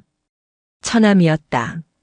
황연아는 CCTV의 사각지대를 이용해 그들의 뒤를 밟았다. 그들이 들어간 곳은 4층의 회원제 룸살롱이었다. 저기서 돈잔치를 벌이시겠다. 황연아는 건물의 비상계단으로 올라갔다. 4층 비상구 문은 잠겨 있었지만 그녀에게는 문제가 되지 않았다. 주머니에서 얇은 철사를 꺼내 능숙하게 자물쇠를 따냈다. 찰칵 소리와 함께 문이 열렸다. 복도에는 덩치 큰 사내들이 지키고 서 있었다. 조폭들이었다. 태성 유통이 단순한 납품업체가 아니라 조폭과 연계된 기업형 깡패 조직이라는 정보가 맞았다. 황연아는 복도 모퉁이에 숨어 호흡을 골랐다. 정면 돌파는 무리였다. 소란을 피우면 놈들이 증거를 없애고 도망칠 것이다. 은밀하게 증거를 확보해야 했다. 그녀는 화재 경보기 쪽을 바라봤다. 그리고 라이터를 꺼내 들었다. 따르르르릉. 화재 경보가 건물 전체를 울렸다. 뭐야? 불이야? 야, 확인해봐. 복도를 지키던 덩치들이 당황하며 우왕좌왕했다. 룸 안에 있던 사람들도 문을 열고 뛰쳐나왔다. 혼란스러운 틈을 타 황연아는 마상구가 들어갔던 VIP 일실로 미끄러지듯 들어갔다. 방 안은 술 냄새와 담배 연기로 자욱했다. 테이블 위에는 양주병과 과일 안주 그리고 열린 칠가방이 놓여 있었다. 가방 안에는 5만 원권 지폐 다발이 가득했다. 뇌물이었다. 황연아는 재빨리 스마트폰을 꺼내 현장을 촬영했다. 돈 가방, 마상구의 정복 상의가 걸려있는 옷걸이, 그리고 테이블 위에 놓인 군납 계약서까지. 그때 등 뒤에서 서늘한 기운이 느껴졌다. 거기 누구야? 화장실에 갔던 마상구의 처남이 돌아온 것이었다. 그는 황연아를 보자마자 소리를 질렀다.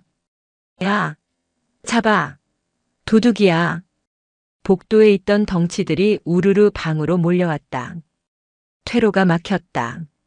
황연아는 스마트폰을 품에 넣고 자세를 낮췄다.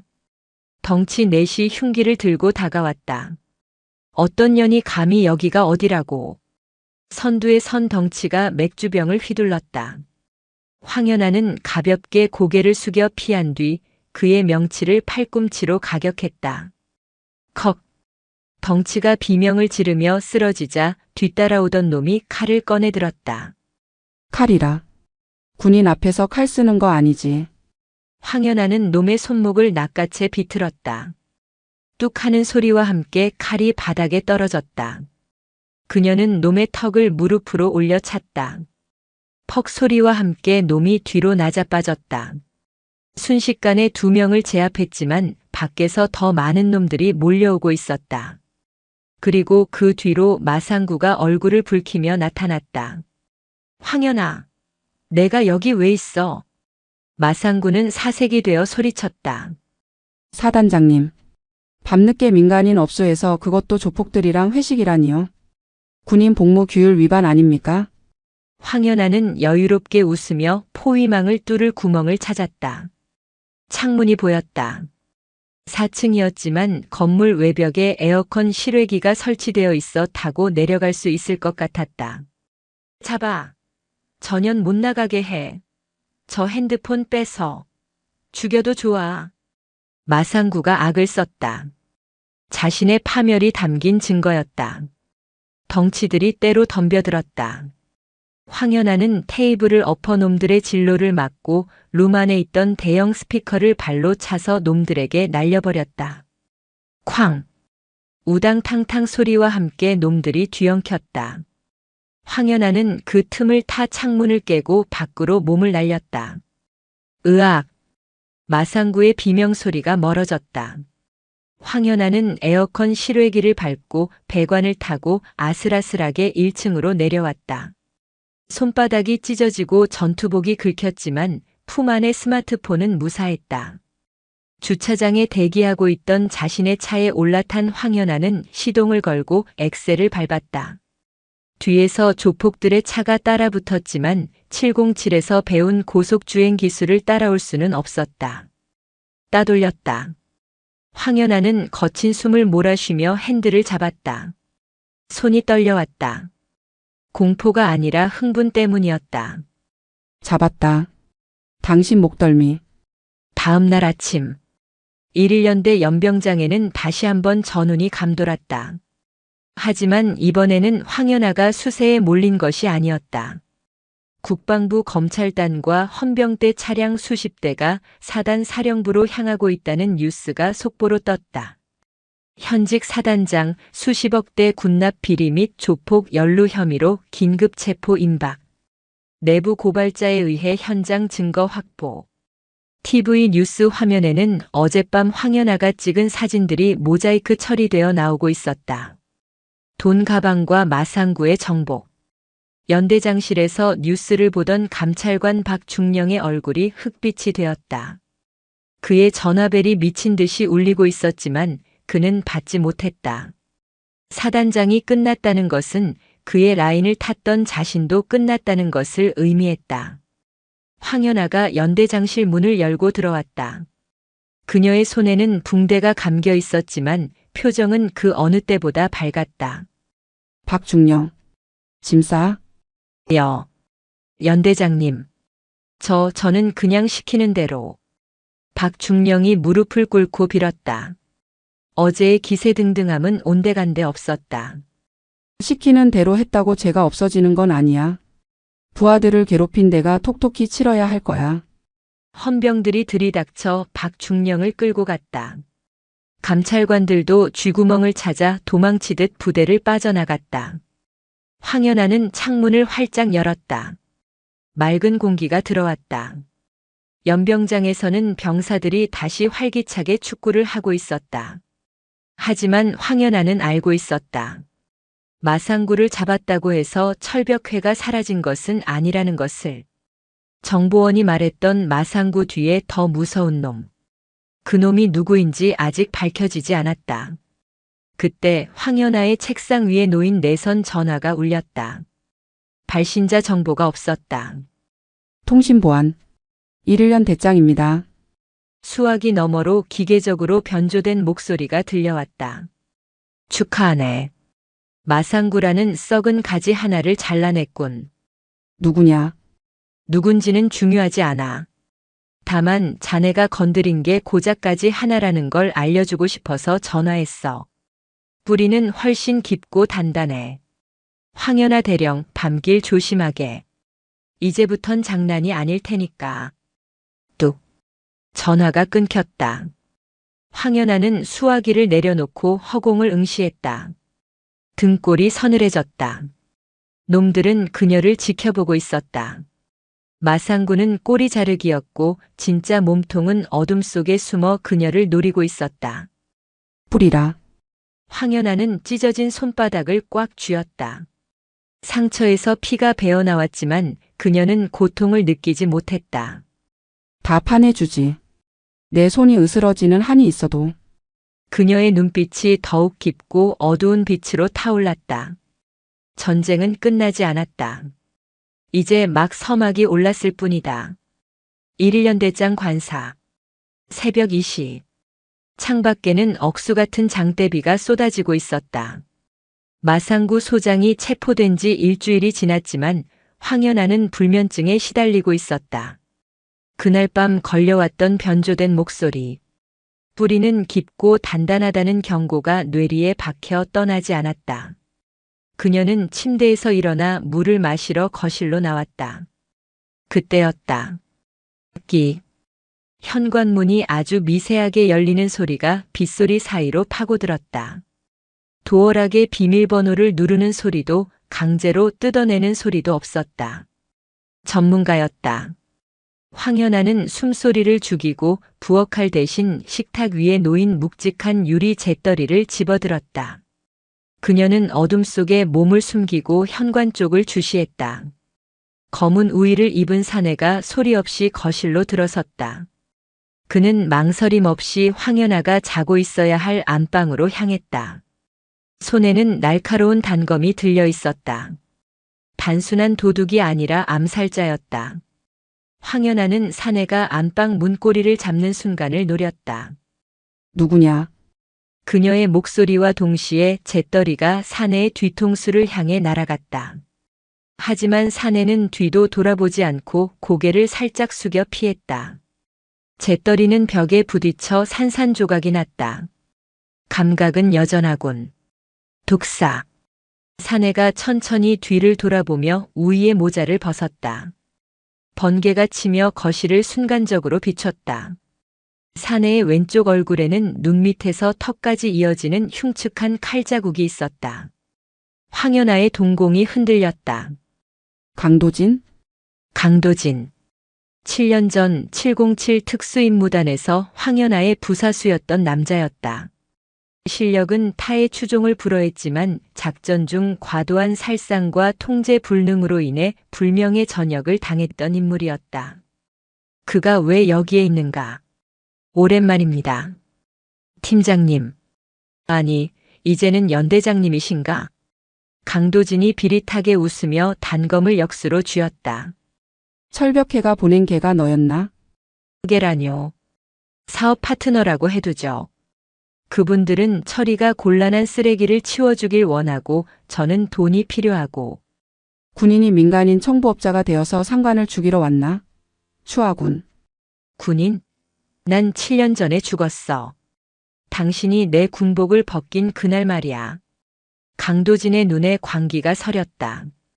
그는 과거 작전 중 민간인을 인간 방패로 삼으려다 황연아에게 제압당하고 군사 재판에 넘겨졌었다. 그 원한이 아직도 사무쳐 있었다. 죽어라. 강도진이 바닥을 박차고 달려들었다. 좁은 거실에서 격투가 벌어졌다. 강도진의 단검이 황연아의 목을 노리고 쇄도했다. 황연아는 상체를 뒤로 젖히며 피했지만 칼날이 그녀의 티셔츠를 스치고 지나갔다. 황연아는 식탁 의자를 발로 차서 강도진의 진로를 막았다. 하지만 강도진은 의자를 가볍게 뛰어넘으며 공중에서 발차기를 날렸다. 황연아는 양팔로 막아냈지만 엄청난 충격에 뒤로 밀려나 벽에 부딪혔다. 힘에서는 밀린다. 하지만 기술은 그녀가 위였다. 강도진이 다시 찌르기를 들어오자 황연아는 그의 손목을 낚아채 비틀면서 품으로 파고들었다. 우드득. 아! 강도진의 손목이 꺾이는 소리가 났다. 단검이 바닥에 떨어졌다. 하지만 강도진은 고통을 참으며 반대편 손으로 황연아의 머리채를 잡고 니킥을 날렸다. 황연아의 이마가 찢어지고 피가 흘러내려 시야를 가렸다. 두 사람은 엉겨붙어 거실 바닥을 굴렀다. 유리 조각이 등에 박히는 고통이 느껴졌지만 황연아는 멈추지 않았다. 그녀는 강도진의 목을 팔로 감아 조르기 기술을 시도했다. 컥. 강도진의 얼굴이 붉게 달아올랐다. 하지만 그는 주머니에서 무언가를 꺼내 황연아의 허벅지를 찔렀다. 예비용 주머니 칼이었다.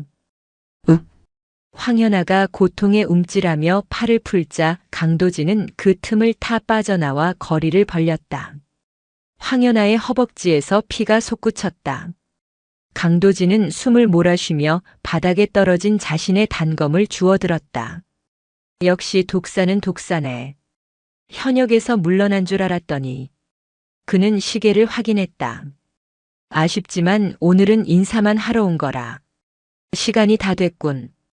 도망칠 셈이냐? 황연아는 절뚝거리며 일어섰다. 투지는 꺾이지 않았다. 도망? 아니, 경고하러 온 거야. 내일 밤 자네가 아끼는 병아리들이 빗물에 쓸려가는 꼴을 보고 싶지 않으면 얌전히 있어. 뭐? 철벽회는 당신 하나 죽이는 걸로 만족하지 않아. 당신이 가장 소중하게 여기는 걸 부숴버려서 스스로 무너지게 만들고 싶어 하지. 그게 그 양반들 취미거든. 강도진은 베란다 문을 열고 난간으로 뛰어올랐다. 기대해. 내일 밤은 아주 재미있을 테니까. 그는 어둠 속으로 사라졌다. 황연아는 쫓아가려 했지만 다리의 상처 때문에 주저앉고 말았다. 빗소리가 더욱 거세게 들려왔다. 병아리들, 병사들을 말하는 것이었다. 이 미친 새끼들이 애들을 건드려? 그녀는 자신의 상처를 붕대로 대충 감으며 전화기를 들었다. 1.1년대 당직 사령에게 전화를 걸었다. 당직 사령. 내일 예정된 훈련 있나? 충성.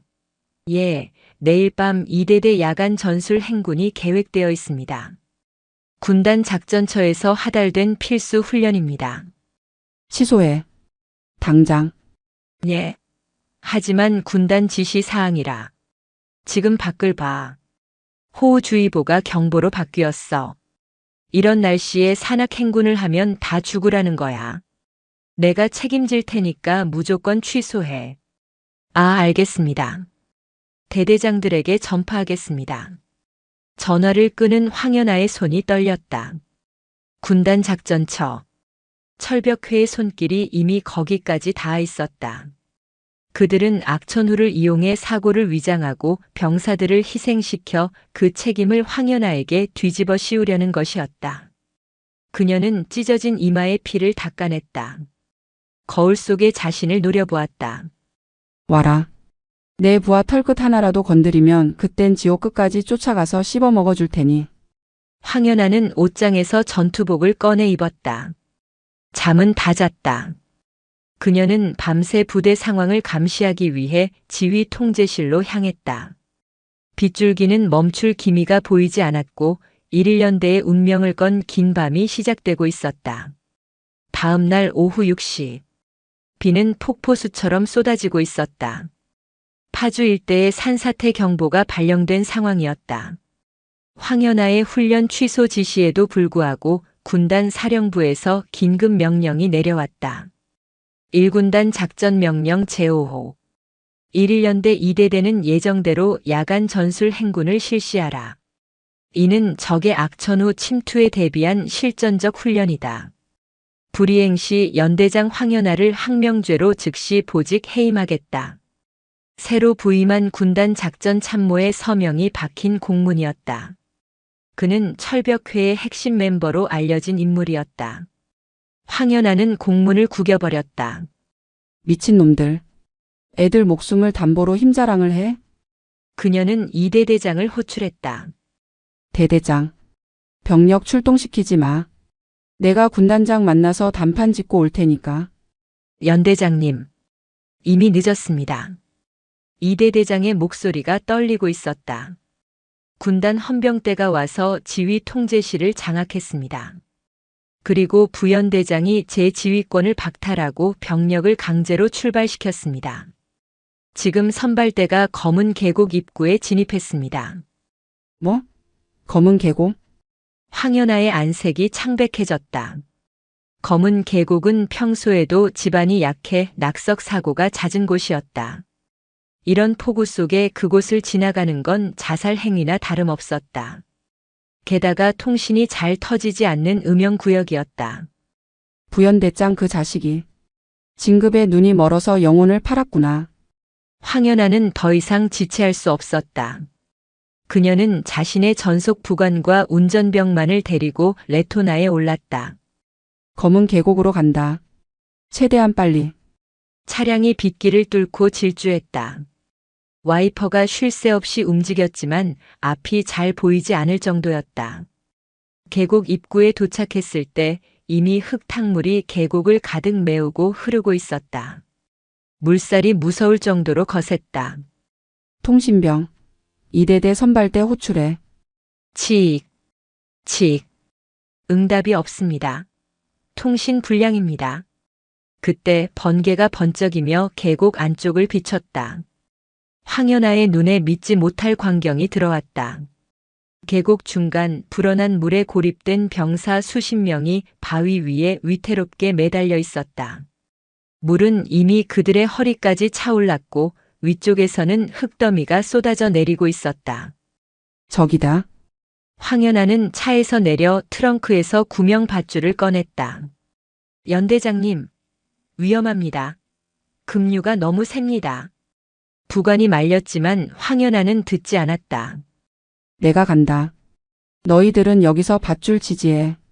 황연아는 밧줄을 허리에 묶고 거친 물살 속으로 뛰어들었다. 으악! 차가운 흙탕물이 그녀의 몸을 강타했다. 숨이 턱 막혔지만 그녀는 이를 악물고 헤엄쳤다. 707 시절 훈련받은 생존 수영 실력이 그녀를 버티게 했다. 바위 위에서 떨고 있던 병사들이 황연아를 발견하고 소리쳤다. 연대장님, 살려주세요. 가장 어린 이등병 하나가 물살에 휩쓸려 떠내려가려 하고 있었다. 황연아는 밧줄을 풀고 몸을 날려 이등병의 팔을 낚아챘다. 잡아. 놓치지 마. 그녀는 한 손으로 바위 틈을 잡고 한 손으로는 병사를 지탱했다. 팔 근육이 찢어질 듯 비명을 질렀다. 모두 들어라. 내가 왔다. 절대 안 죽는다. 서로 팔짱 껴. 스크럼 짜. 황연아의 고함 소리가 빗소리를 뚫고 병사들에게 닿았다. 공포에 질려있던 병사들은 지휘관의 등장에 희망을 얻고 서로의 팔을 꽉 잡았다. 인간띠가 만들어졌다. 하지만 위기는 끝이 아니었다. 계곡 위쪽 벼랑 끝에 검은 우의를 입은 사내가 서 있었다. 강도진이었다. 그는 손에 든 무전기로 누군가에게 말했다. 타겟 확인. 제 발로 무덤에 들어왔군. 강도진은 옆에 있던 바위 틈에 설치된 다이너마이트의 기폭 장치를 눌렀다. 쾅 하는 소리와 함께 위쪽 제방이 무너져 내렸다. 엄청난 양의 토사와 물이 쓰나미처럼 병사들을 향해 덮쳐왔다. 자연재해가 아니라 계획된 살인이었다. 안 돼! 황연아는 절망적인 상황에서도 포기하지 않았다. 그녀는 병사들을 이끌고 조금이라도 더 높은 바위 뒤쪽으로 피했다. 모두 머리 감싸. 웅크려. 거대한 흙탕물이 그들을 덮쳤다. 황연아는 온몸으로 병사들을 감싸 안았다. 등 뒤로 바위와 나무 토막들이 부딪혔다. 뼈가 으스러지는 고통이 밀려왔지만 그녀는 비명조차 지르지 않았다. 자신이 무너지면 아이들이 죽는다. 한 차례 파도가 지나가고 기적적으로 그들은 살아남았다. 황연아의 등은 피투성이가 되어 있었다. 연대장님, 괜찮으십니까? 병사들이 울면서 물었다. 황연아는 피를 토하며 웃었다. 안 죽는다고. 했잖아. 그녀는 고개를 들어 위를 쳐다봤다. 강도진이 믿을 수 없다는 표정으로 내려다보고 있었다. 황연아의 눈에서 푸른 불꽃이 일었다. 그녀는 품에서 방수팩에 싼 조명탄 발사기를 꺼냈다. 구조 신호용이었지만 지금은 무기였다. 내 놈이. 내 새끼들을 건드려. 그녀는 조명탄을 강도진이 서 있는 절벽 위쪽 빗물에 젖어 위태로운 집안을 향해 조준했다. 피잉!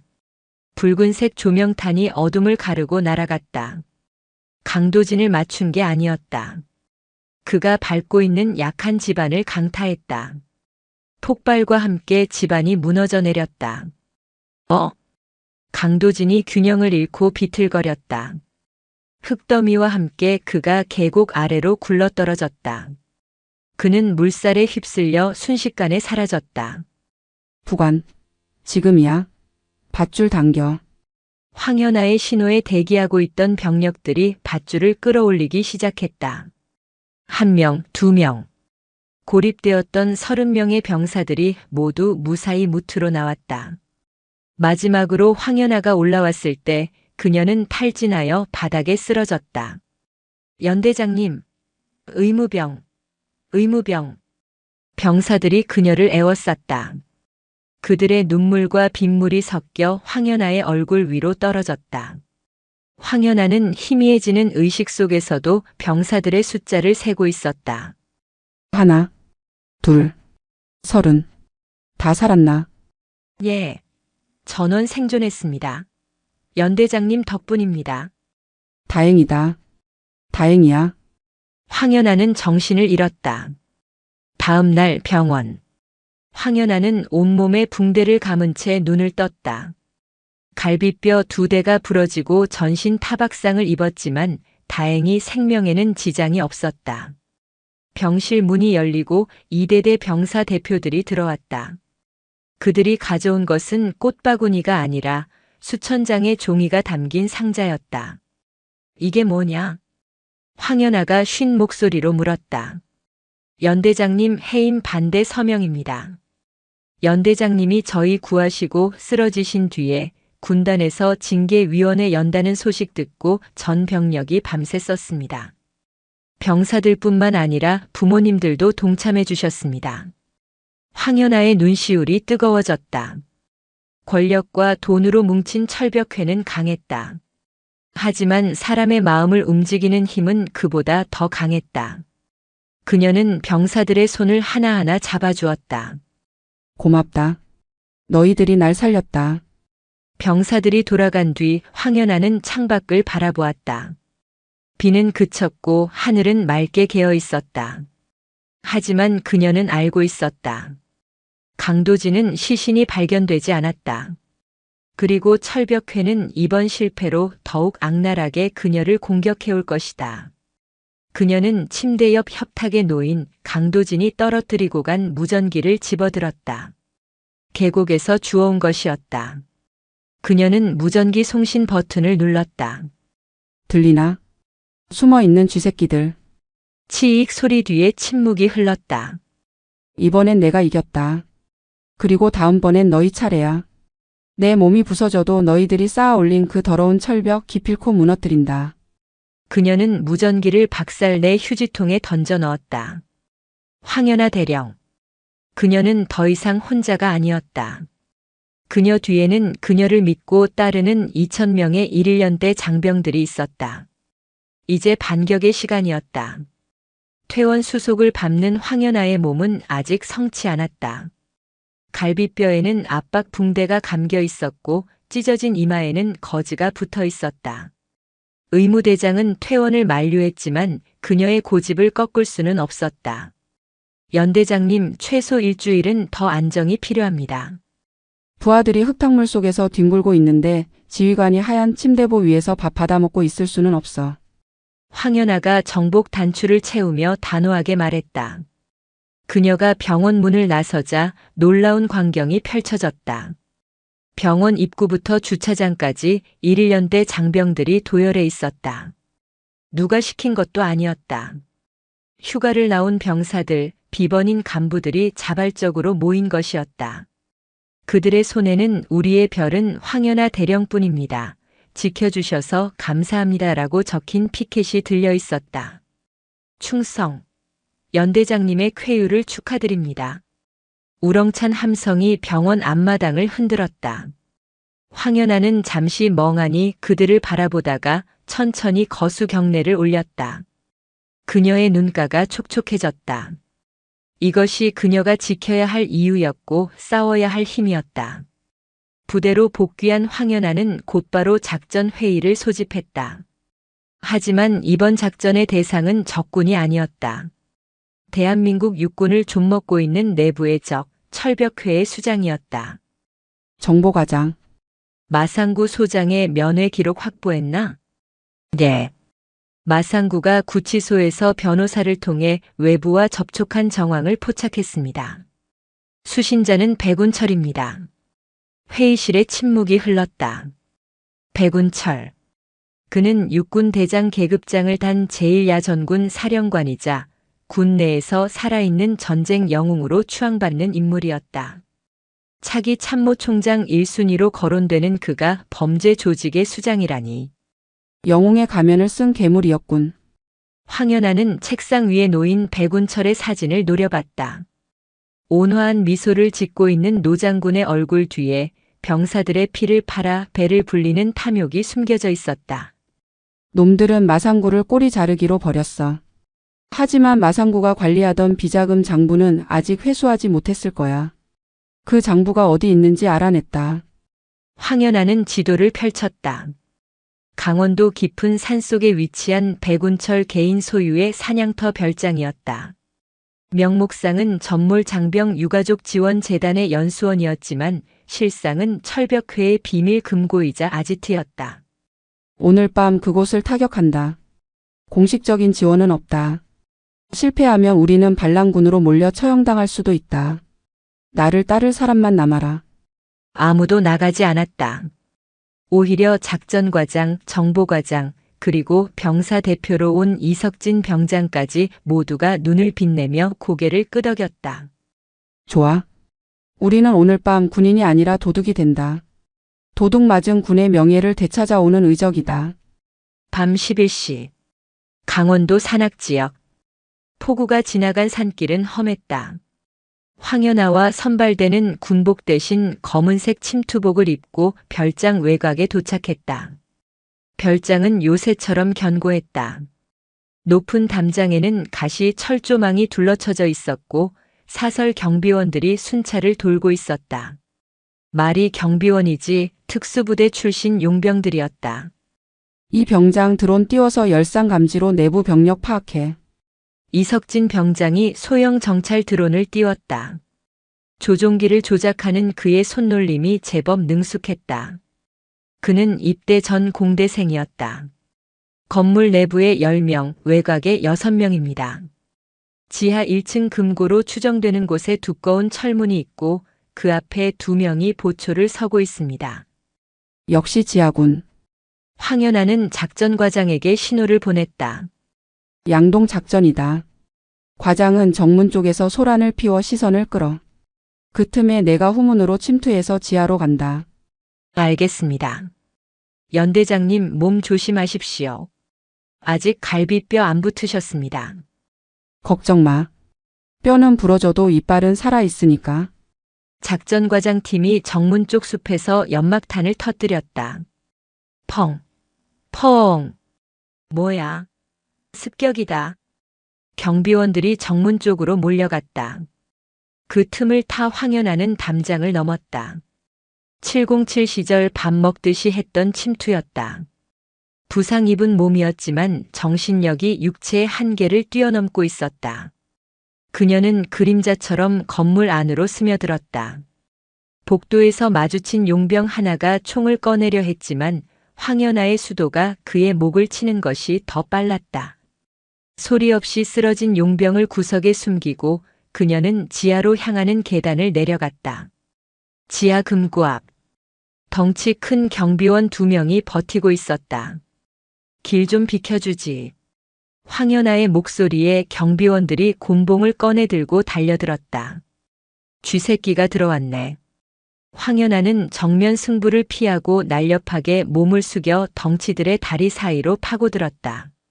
그리고 한 놈의 오금을 걷어차 무릎 꿇린 뒤 뒤따라오던 놈의 복부에 주먹을 꽂았다. 흡.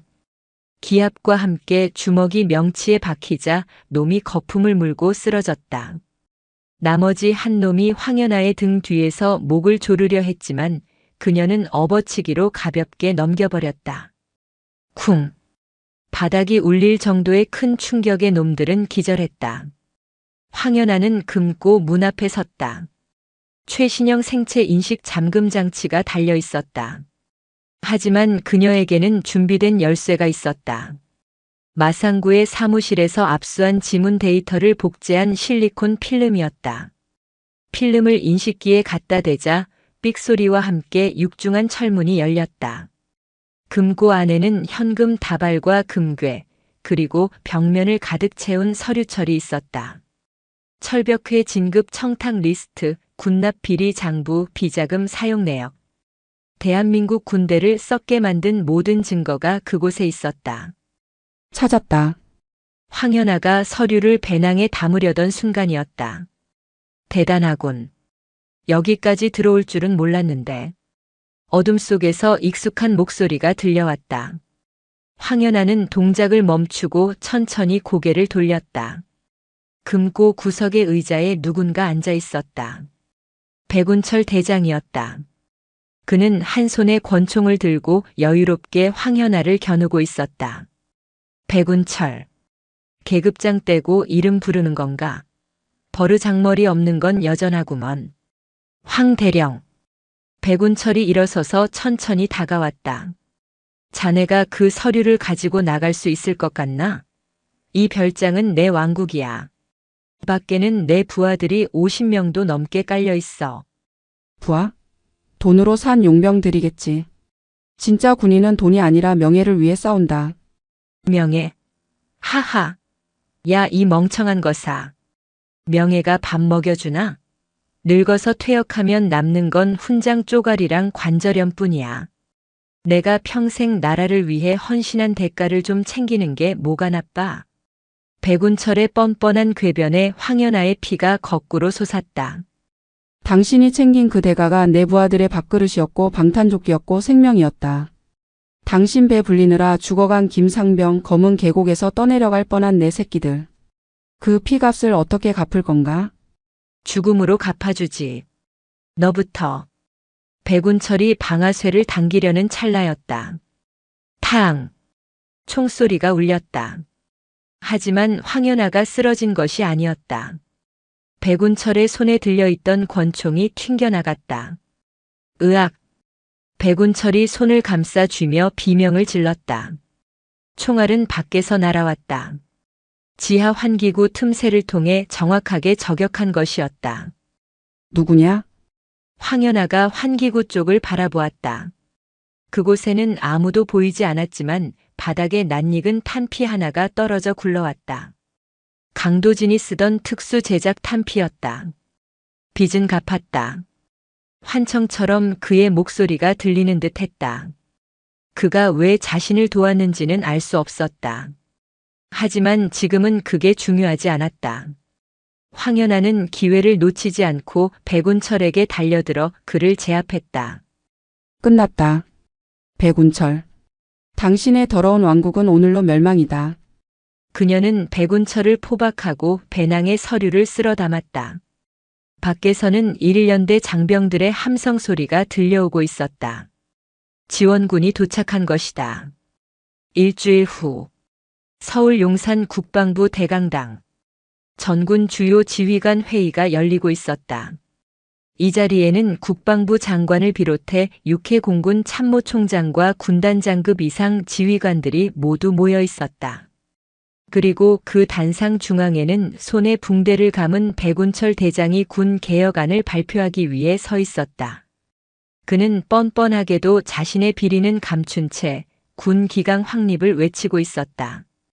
존경하는 국민 여러분, 그리고 장병 여러분. 최근 불미스러운 사건들로 군의 위상이 추락했습니다. 저는 뼈를 깎는 노력으로. 그때 강당의 문이 활짝 열렸다. 정복을 갖춰 입은 황연아 대령이 뚜벅뚜벅 걸어 들어왔다. 그녀의 뒤에는 헌병 수사관들이 아닌 1년대 병사 대표들과 군 검찰단장이 따르고 있었다. 좌중이 술렁거렸다. 뭐야? 황연아 대령 아닌가?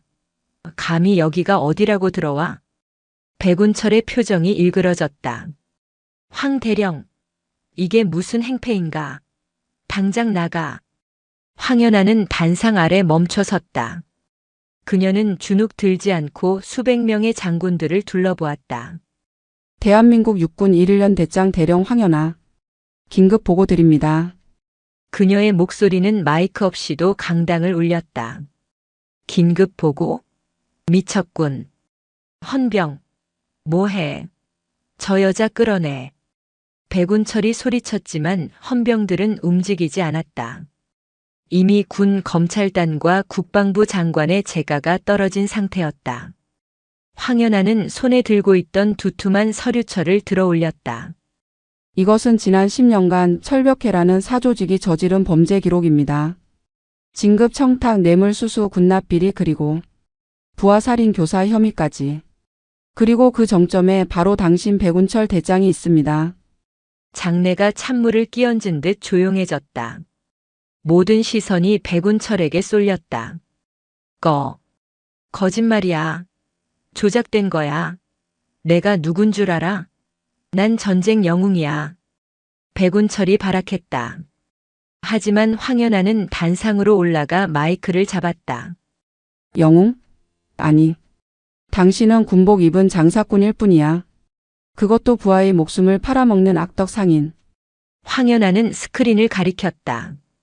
화면에는 백운철이 비밀 금고에서 황연아에게 총을 겨누며 했던 말들이 영상으로 재생되었다. 황연아의 몸에 부착되어 있던 소형 카메라에 녹화된 영상이었다. 명예가 밥 먹여주나? 훈장 쪼가리랑 관절염뿐이야. 영상을 보는 장군들의 얼굴이 경악으로 물들었다. 군의 최고 어른이라 믿었던 자의 추악한 민낯이었다. 국방부 장관이 자리에서 일어나 엄지를 아래로 내렸다. 체포 신호였다. 군 검찰 수사관들이 단상으로 올라가 백운철의 양팔을 잡았다. 이거나. 난 억울해. 이건 음모야. 백운철이 끌려 내려갔다. 그의 어깨에 달려있던 별 4개가 초라하게 흔들렸다. 황연아는 그 모습을 끝까지 지켜봤다. 복수심은 없었다. 다만 깊은 안도감과 슬픔이 교차했다. 저런 자를 믿고 따랐던 수많은 병사들의 시간이 안타까울 뿐이었다. 황연아는 다시 마이크 앞에 섰다. 지휘관 여러분, 그리고 장병 여러분, 우리는 완벽하지 않습니다. 때로는 넘어지고 유혹에 흔들리기도 합니다. 하지만 그녀는 강당 뒤편에 서 있는 1.1년대 병사들을 바라봤다. 이석진 병장, 김민재 일병, 그리고 수많은 병사들이 그녀를 보며 웃고 있었다. 우리가 지켜야 할 것은 별들의 권위가 아닙니다. 저 병사들의 맑은 눈빛입니다. 저들이 믿고 따를 수 있는 등 비바람을 막아주는 지붕이 되어주는 것. 그게 우리가 입은 군복의 무게입니다. 그녀의 연설이 끝나자 누군가 박수를 쳤다. 시작은 작았지만 곧 강당 전체가 떠나갈 듯한 기립 박수가 터져나왔다. 그것은 황연아 개인에 대한 찬사가 아니었다. 잃어버렸던 군인 정신의 부활에 대한 경이었다. 계절이 바뀌어 1.1년대 주둔지에도 가을이 찾아왔다. 연병장의 플라타너스 잎이 붉게 물들었다. 부대는 완전히 달라져 있었다. 구타와 가혹 행위는 사라졌고 병사들의 웃음소리가 생활관을 채웠다. 황연아는 연병장 벤치에 앉아 병사들이 축구하는 모습을 지켜보고 있었다. 깁스를 했던 김민재 일병은 이제 펄펄 날아다니며 골을 넣고 있었다. 이석진 병장은 전역을 앞두고 후임들에게 노하우를 전수하고 있었다. 연대장님, 김민재 일병이 땀을 뻘뻘 흘리며 달려왔다. 저 골 넣었습니다. 보셨습니까? 봤다. 슈폼이 제법인데? 나중에 국가대표 해도 되겠어. 헤헤. 다 연대장님 덕분입니다. 그때 저 포기하지 않게 해주셔서 감사합니다. 김민재가 씩씩하게 격려했다. 황연아는 자리에서 일어나 그의 흙 묻은 어깨를 털어주었다. 고맙다. 건강하게 지켜줘서. 그때 위병소 쪽에서 낯익은 오토바이 배기음 소리가 들렸다. 황연아가 고개를 돌리자 검은 헬멧을 쓴 라이더가 잠시 멈춰 섰다. 헬멧 쉴드 너머로 흉터 있는 눈매가 보였다가 이내 굉음을 내며 사라졌다. 강도진이었다. 그는 잡히지 않았고 또 어디론가 사라졌다. 하지만 황연아는 알 수 있었다. 그가 더 이상 적이 아니라는 것을. 언젠가 다시 만날 날이 올지도 모른다. 바람이 불어와 황연아의 머리카락을 흩날렸다. 그녀는 하늘을 올려다보았다. 높고 푸른 가을 하늘. 그곳에는 더 이상 억압하는 어두운 구름도 탐욕스러운 별들의 그림자도 없었다. 오직 찬란한 태양과 그 아래 묵묵히 자신의 자리를 지키는 작은 영웅들만이 있을 뿐이었다. 작전과장. 예, 연대장님. 오늘 저녁은 회식이다. 전 병력 삼겹살 파티 준비해. 와, 알겠습니다. 병사들의 환호성이 문산읍의 하늘로 퍼져나갔다. 지옥 같았던 1.1년대는 이제 없었다. 이곳은 사람 냄새가 나는 진정한 전우들이 사는 집이었다. 황연아 대령의 입가에 비로소 편안한 미소가 번졌다. 그녀의 전쟁은 끝났다. 그리고 새로운 평화가 시작되고 있었다.